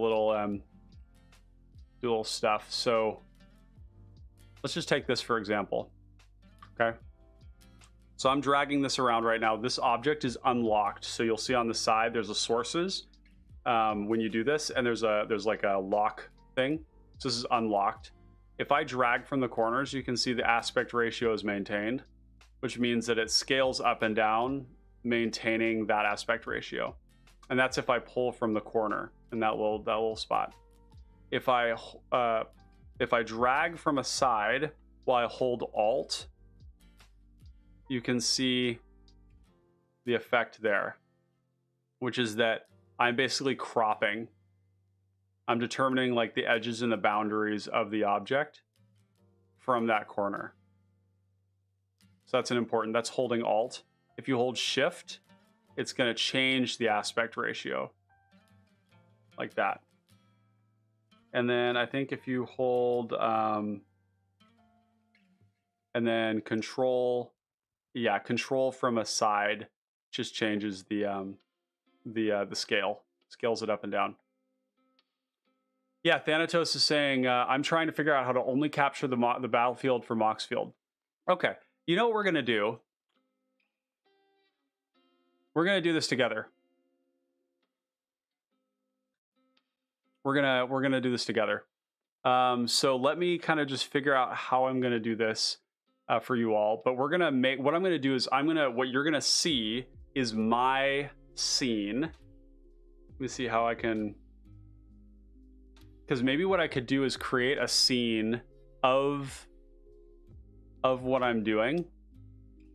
Will that mess things up? It'll create an infinite loop.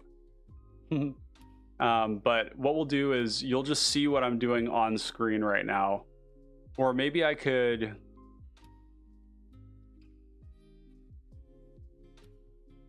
All right, let's just see. So I'm going to make a new scene.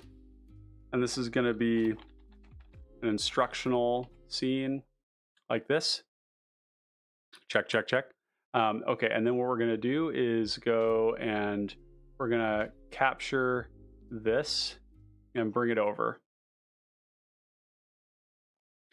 Hey, Puzzle Box, just got done at the game store. How'd the stream go? It was great. We had a really awesome time. We still got plenty of people in here. We were just offering for people to play a little game on live stream, but haven't had any takers for it just yet. So instead, I'm answering questions on how to get OBS set up. So a couple of people were interested in that. And so, yeah, I'm going to do it live on stream. So basically what this is right here, if we want to like divide it out, is that there's like a couple of different objects. And so like this is less important, you know, ultimately, like you don't need to have all this fancy shit to just like do the normal thing. But I'm going to put this here so that you can see my face while I'm doing this. Okay, so the first thing we're going to do on OBS is that you're going to see there's these panels on the sides that basically have like different slots in them. And one of them is called scenes and one of them is called sources. So you make a scene and then you go into sources and there's going to be a plus button at the bottom of that. And the one you're going to click is called window capture. Window capture is different than display capture. Display capture will capture everything that's happening on your display, regardless of what software is on it. So if you're switching through different softwares on that screen, then you're going to switch through different stuff, which is not what you ultimately want. You want it to lock on to a specific window. So we're going to do a window capture. So this is going to be the window that it brought up here. And we're gonna bring this above it like that. So you can order things. Okay, so this right here is basically capturing what I'm putting on screen right now. And what we're gonna do with this window capture is we're gonna set it to Moxfield. And the way you do that is there's gonna be a thing right above your audio inputs and everything that's gonna ask you what window you wanna capture. You can also right click the window capture in sources and go properties and then click window and then tell it what following along preemptive, thanks for the crash course on OBS and Moxfield playtest. Of course. Yeah, this is such a cool system. I really like being able to share it with people. So you right click window capture, go to properties, tell it that you want to look at Moxfield. Now, me personally, I have Moxfield on my computer. So there's a way to do this where when you're in your browser window and you have Moxfield open, if it's in Chrome, then you go onto the right and it'll say there's if you go to the triple dots in the corner on your Chrome tab, there will be a literal thing that says like install Moxfield or like put it on your home page or something like that. And then what it does is it actually creates an icon on your start menu bar. And it's nice to have a non-browser version of OBS. I personally prefer it because I can access it without going on my Chrome. So now with this here, if I drag from the corner, so what I mean from the corner is like the bottom left, bottom right, top left, there's a little node. And if you drag, it's going to change the scale. Okay. Now, obviously, while I'm playing on spell table, I don't want to. And actually, let me go mark this stream marker. There we go. Just so I don't. We can come back to this later on. You don't want to show everybody your hand, right? So what you do is you hold Alt, and then you go to the middle bottom node. So if you see this like like there's going to be a node when you hover over that window capture on the canvas, and you're going to drag that middle node up while holding Alt, and this is what it's going to do. So what it's doing is it's kind of cropping. It's changing the aspect ratio of the crop. So what you do is you just go up to here like that. Now you don't need the stuff at the top either. You could keep the turn if you really want to. Like my setup is very specific. I have like a custom setup that is so like if I go here, like this is a custom setup that's like tracking all of my stuff. And so it's like actually looking at the number. And then the Mox field window is there. So that's how mine looks when I play. And then I just put the cards on my screen next to graveyard so that I can show everybody what's there. But that's not what we're doing right now. So it doesn't need to be fancy like that. The next thing you need to do is you need to figure out how far you need to come in from that side, so that you can make this fit with the corner. Because basically what you need to do is kind of do a little bit of like rinse and repeat here. So you go down to there and then drag this out until it gets to there. So that's a simple way to do it. And then this right here doesn't show your graveyard though. So what I recommend, and if you're going to play on my streams, I do ask that you do this. Oh, and actually we have to get to the top too, technically.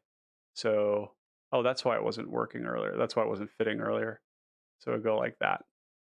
And there's a little bit of trial and error of just getting it to all fit properly. But if you're going to play in my games, I do ask that you like show your graveyard and everything. And if you do it this way, where it's like, where like technically the graveyard is like, is down here on the right somewhere, you need to be able to show the graveyard. So what I do is I just put them on screen. I'll show you how I do it. So I'll just put them on screen like here. And I'll just say, this is my graveyard, like that. And then like exile is right here. Right.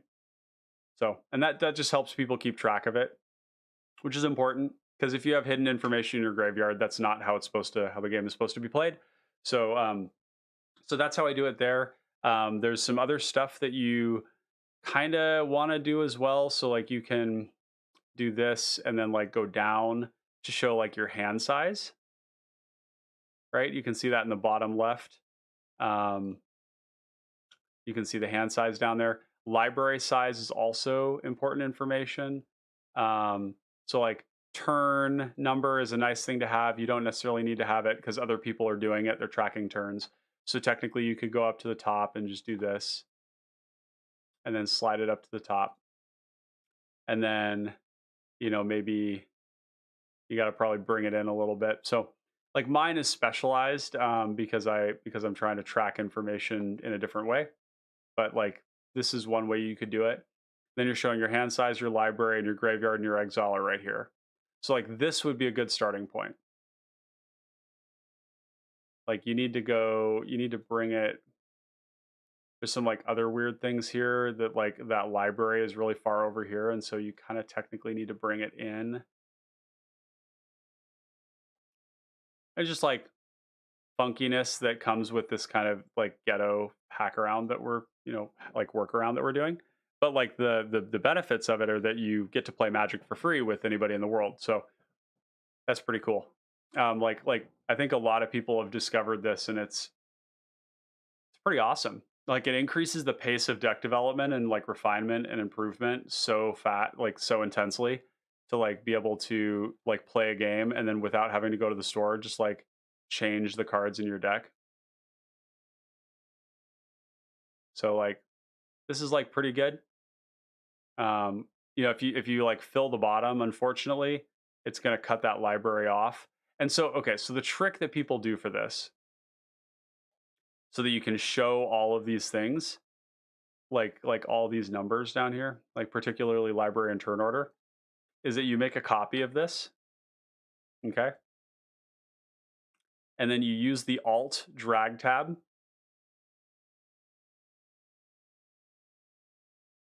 to capture this. And you can see this is like looking at a number that we want to track. So like tighten that down like this, and then just like put it somewhere on your screen. Like let's say we're doing this right here the way we want to do it. So we'll go all the way to the bottom, and actually we'll drag this over like that. So like if I were to do this myself, I would cut the battlefield off like that. I would actually cut the hand off like that, and then drag it till I get the right fit like that. And then I would just do library. Oops, it's a little hard to click on it. There we go. So do like library, and you could do it anywhere you wanted, but you could, you know, take this and then, you know, go clip the hand size, which is on the left side over there. So what I'm doing is I'm just making another window capture, and then I'm making, yeah, and then I'm doing like a selective part of the window capture. Instead of capturing all of the screen, I just want to capture this little bit of it where there's some information that I want to track. So like that, and then make that a little smaller, bring it over here. You know, that's a really easy way to do it. And then like turn counter as well is kind of nice to track. So we'd go here, open up that top part, drag this across. Want to be cognizant too of the fact that like if you are playing stickers, it'll shift things over for you and make it so you can't read these things anymore. Same with if you play partner commanders, it'll shift over the position of your library, this library tracking thing that I just mentioned. So just little things that you'll learn along the way. But like, yeah, like here you have all the things. So now what you'll notice is that as I draw cards, both of those are changing. And then as I change turns, you can see that all of them are changing, right? So in this case here, then what I would do is I would know that, okay, my webcam is here, taking up that space, and these cards are going to line up alongside there, and that's going to be my graveyard, and then this is going to be my exile. So that's a good way to do it. One of the things you'll just want to watch for is like find those downward bounds and those sideward bounds. But eventually you can get it looking, you know, really fancy, like this right here, where like I know that the fit on this is 4 lands down, one unit of spacing between the rows, and then my creatures are up here, and then my all this stuff. It goes graveyard and exile like that, and then if I have the initiative, then I put the initiative down here, and it all fits. And then like I have enough space down there for the monarch and the actual undercity itself, which all goes down there. And then yeah, so that's kind of how I do it. That's the fancy system, and you can see that like the numbers on the top are tracking, and that's because I have a filter over it that basically says like that basically doesn't show the background of that. It just looks for the white text that I've captured. So yeah, so that's kind of how you do it there. Is we're gonna create that window capture. We're gonna set the bounds so that we don't see the hand, and then yeah, go from there. The other thing is I would use like there's a zoom function at the top of this. So what I would do is actually lay your cards out on your playtest while you're in the OBS and figure out where the corners are. So like I'm figuring out where the corners of the window are around my webcam. So I know that this is like the edge of where the cards can go, right? And then you use this, zoom function to like decide how you want your zoom to be, how far in. I would recommend giving yourself more space than less. So don't zoom so far in. You 110% zoom is where you're going to get almost 100% accuracy with the spell table card reader, and that's pretty useful for people. It's useful for me. So don't make your stuff too big because it's going to get really cluttered, but don't make it so small that I can't click on it when we're playing games together. So yeah, that's you can see this is kind of the lower bounds of this area here. And you start to get a feel for like how much, how wide the pixels are and everything. Does anybody have any questions about that? Happy to provide any guidance on this you're looking for.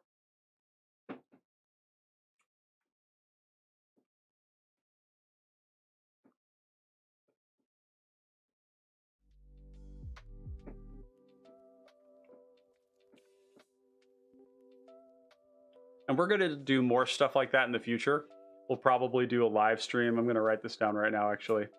We'll do a live stream where we show people how to do OBS plus playtest plus spell table. It can be a little arcane for some people to do that. Thanks for the guidance on OBS. Do you have any tips for us who haven't used Moxfield playtest yet? Yeah, so my main thing is, so you can learn some of these. Let's go back and I'll show. So we'll go here and let's just, we're going to disturb this ecosystem here. And yeah, so we'll go just like include all of it so you can see. So we can see everything. Get all the original edges here for that window capture. Okay, and then we drag this out so we can see all of it. And then I'll go down here. Okay, so I just don't know how to test mulligans. Okay, so mulligans is easy. You go up to here to restart.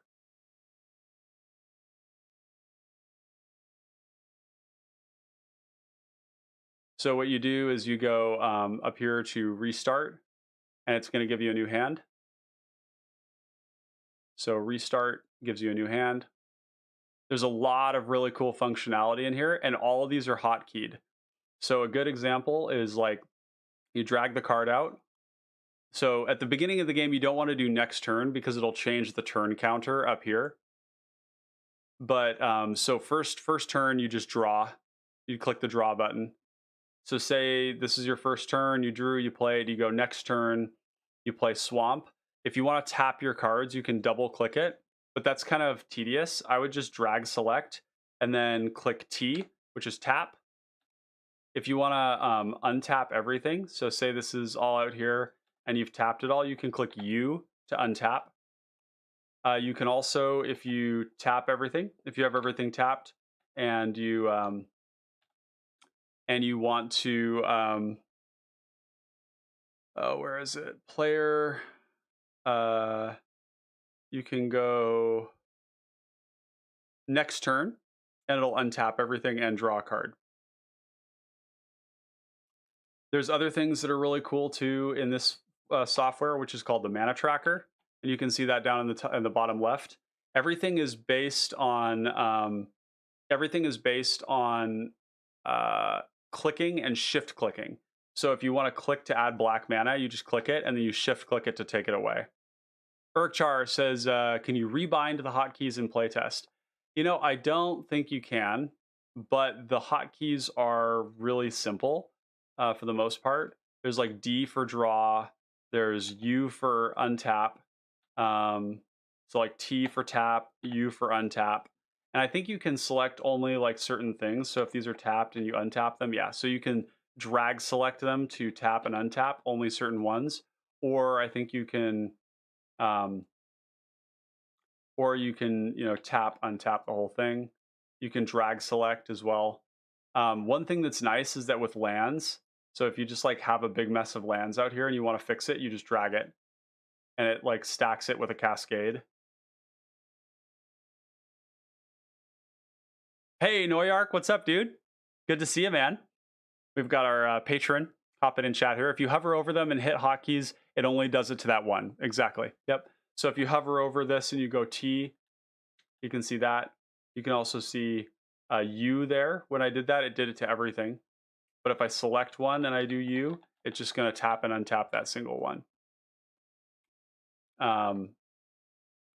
Yeah. So there's that. There's a whole bunch of other stuff too. If we go into here and add token, you can add tokens of things, but you can also search for a card. So if somebody is a rude motherfucker and they oubliette your commander, you can create a token of oubliette and put it on your commander. So say my Rilsa is out, I can put oubliette over my commander like this to signify that there's an oubliette on it. You can also right click them, destroy. There's a whole bunch of functionality here. You can also turn it 180 degrees. So like if somebody ices something of yours where it's tapped and then it doesn't untap until the next untap step, you might rotate it to show that it's iced. You can change power and toughness. You can also click on the power and toughness to change it. It's just adding +1/+1 each time. And then you can go here and go reset power and toughness. You can also add counters. And then once you have a single counter, you can keep adding them and then reset counters. You can also turn cards over. So if you have a card like Behold the Multiverse, which is a foretell card, then you can just put it up here like that, turned over. And the fun thing too is you can change your card backs as well, I think. So you go library and you go, what is it? It's player.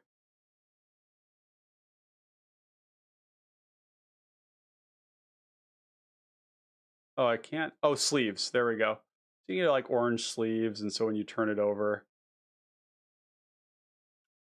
right, like that, I prefer just the original,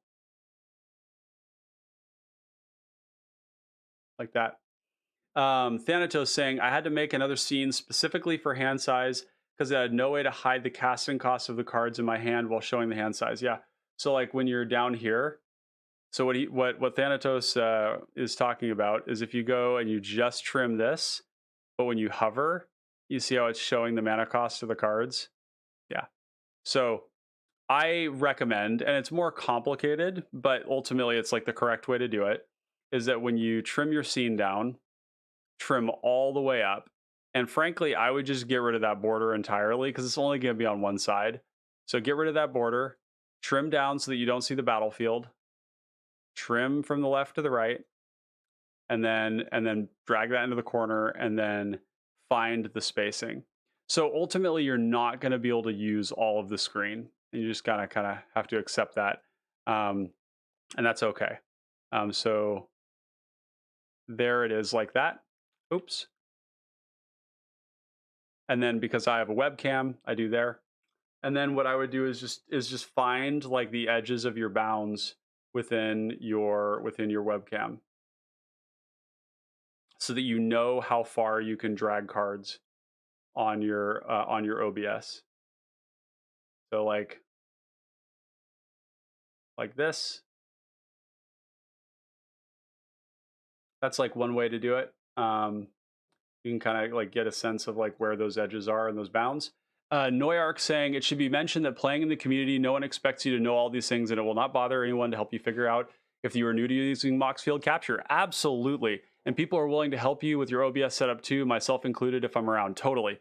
Yeah, the community is really supportive in the tryhards because this is the way we play, and we recognize that when you first get into it, it can be kind of hard. And look, like people all the time have problems where they accidentally hit like next turn when they're really just trying to draw a card and it'll like untap things, or or they'll hit D accidentally and draw a card. Like nobody's going to hound you for that at all.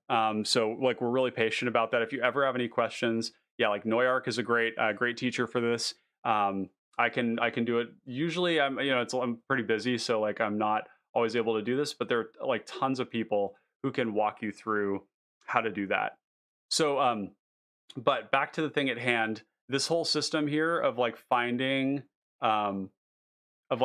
the bounds, what I would do then is take and copy this, and then I would go and find like turn, and I would find, so like we're going to shrink this down, and we're using alt, remember. This is like a really key thing, holding alt while we drag that around. So we've got turn 5 here. Oops. And I would just put this like wherever you feel like you've got room for it. Do note that like if it's like a big generous crop like that like other cards will not be seeable underneath it. So, and there's a filter that like people can show you on how to make that not happen, where it's a transparent background on this. It basically like kind of PNGs it in a way. But yeah, just find a place to put these, and then make another one. So here's your other one. And this one you're going to go and find the library size,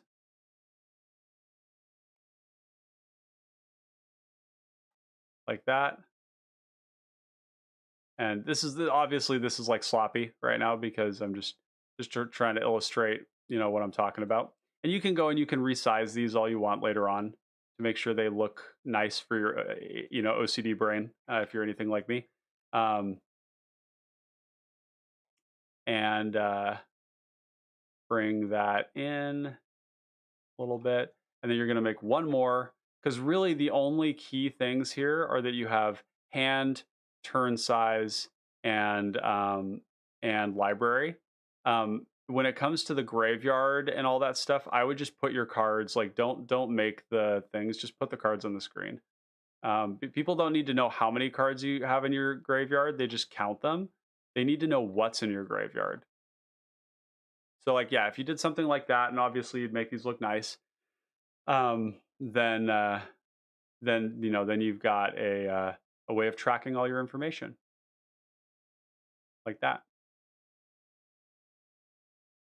And then eventually, if you like mess around with it and you want to do your own shit, then you get to a point where everything looks a little nicer, and it's all responsive. You can see the numbers changing there as I click. So yeah. Any other questions about this?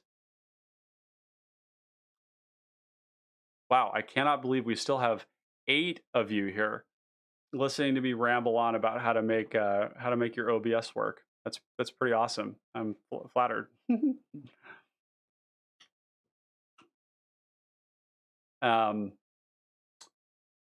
Yeah, and then the webcam thing too, is something that we're happy to do. There's another thing which I think is really cool, that I'll share with you all, that really like was a game changer for me, which was this card panel. Basically, this commander, or this card showing the card. So I really love it when I'm in stream and people have their commander. Let's see. Oh gosh, it got kind of messy. Okay, so we're just going to put all this stuff up here for now, just to keep it out of the way. And then I'm going to show you guys something cool. Show you folks something cool. Thanatos saying, well, looks like I need to wait for my webcam as I can't get it to work easily as I don't have the ability of multiple monitors. Yeah, that's another thing that's worth saying, is this is a multiple monitor kind of a thing. Otherwise, you got to go back and forth between your things. That is a limitation as well. It's not, it's not completely free. It's just, it's just mostly. So this card window here is really cool. The way this works is that I have a tab open somewhere else.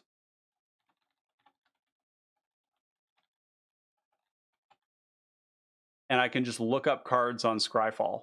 So the way you do that is you have a window capture for Scryfall that is only the size of the card. So the window capture is only the size of the card on Scryfall. And you do that by trimming. See if I can do this without fucking up my stuff too much. You can see that this is Scryfall here, right? And then what you do is you keep that window separate. You keep that in a separate window so that so basically, like, you know how you can have like tabs and windows? It's a tab and a window that's like separate.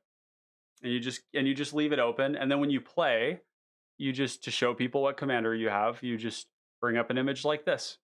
And that's how I have it set up on my Moxfield playtest here. Is like that.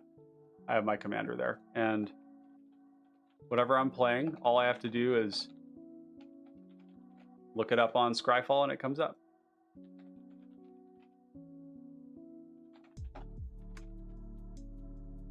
So pretty nice once you get it set up, and yeah, does the trick.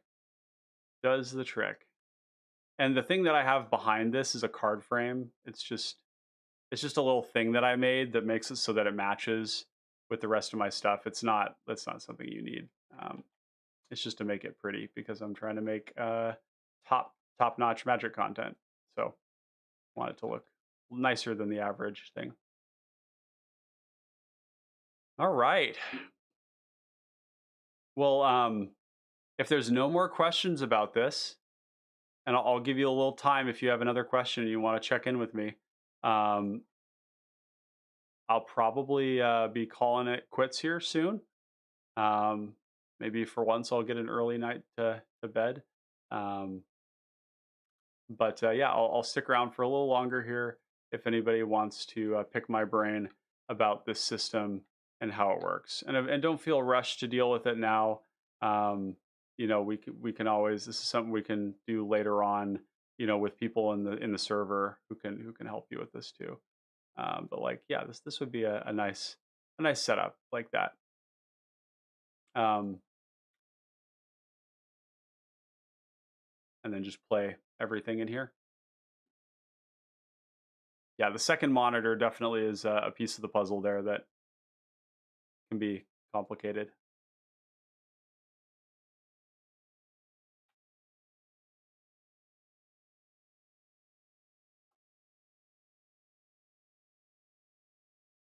Cool. Okay. Well, you know what? I think we're gonna just end things now. Call it quits for the night. This was an incredible live stream. For me, I know Clay had a blast. It's been great having everybody in here. Your support means so much. We've got so much exciting stuff coming this year. We've talked at length about, or ad nauseum, about all the different things we've got coming here in the near future. So yeah, just really like appreciate every one of you who's regularly comes into chat, participates, likes the videos, leaves comments when you've got feedback. You can DM me directly if you want to have that direct discourse with me. If there's something you want to see more of, like, I'm very open to, you know, like crafting our content to meet what you're looking for. Expect a ton of new content in 2023. I don't even know. There's nothing else to say about it. There's just going to be a ton. We're going to do some really exciting partnerships. I'm reaching ambitiously to work with some people that are much, much bigger than us in this small project here to get the word out about this format.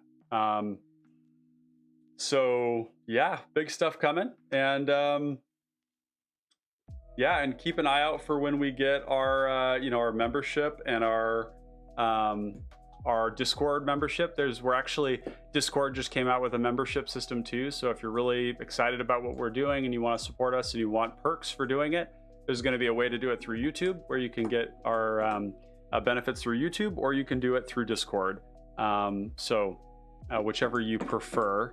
I know Discord's like pays us a little bit more, I think, when we do it, but that's fine too. Whatever you prefer. And then I also have like one-time services as well for coaching, for this just hourly, and that's a great way to do things too and support what we're doing. But yeah, I think I'm going to wrap it up here. Wish you all a very happy New Year's. I hope you all got to spend some great time with your family, friends, loved ones over the holidays. Keep a sharp eye out for all the good stuff we got coming. Play games in the tryhards, build new stuff. We've got Phyrexia, the new Phyrexian set coming soon.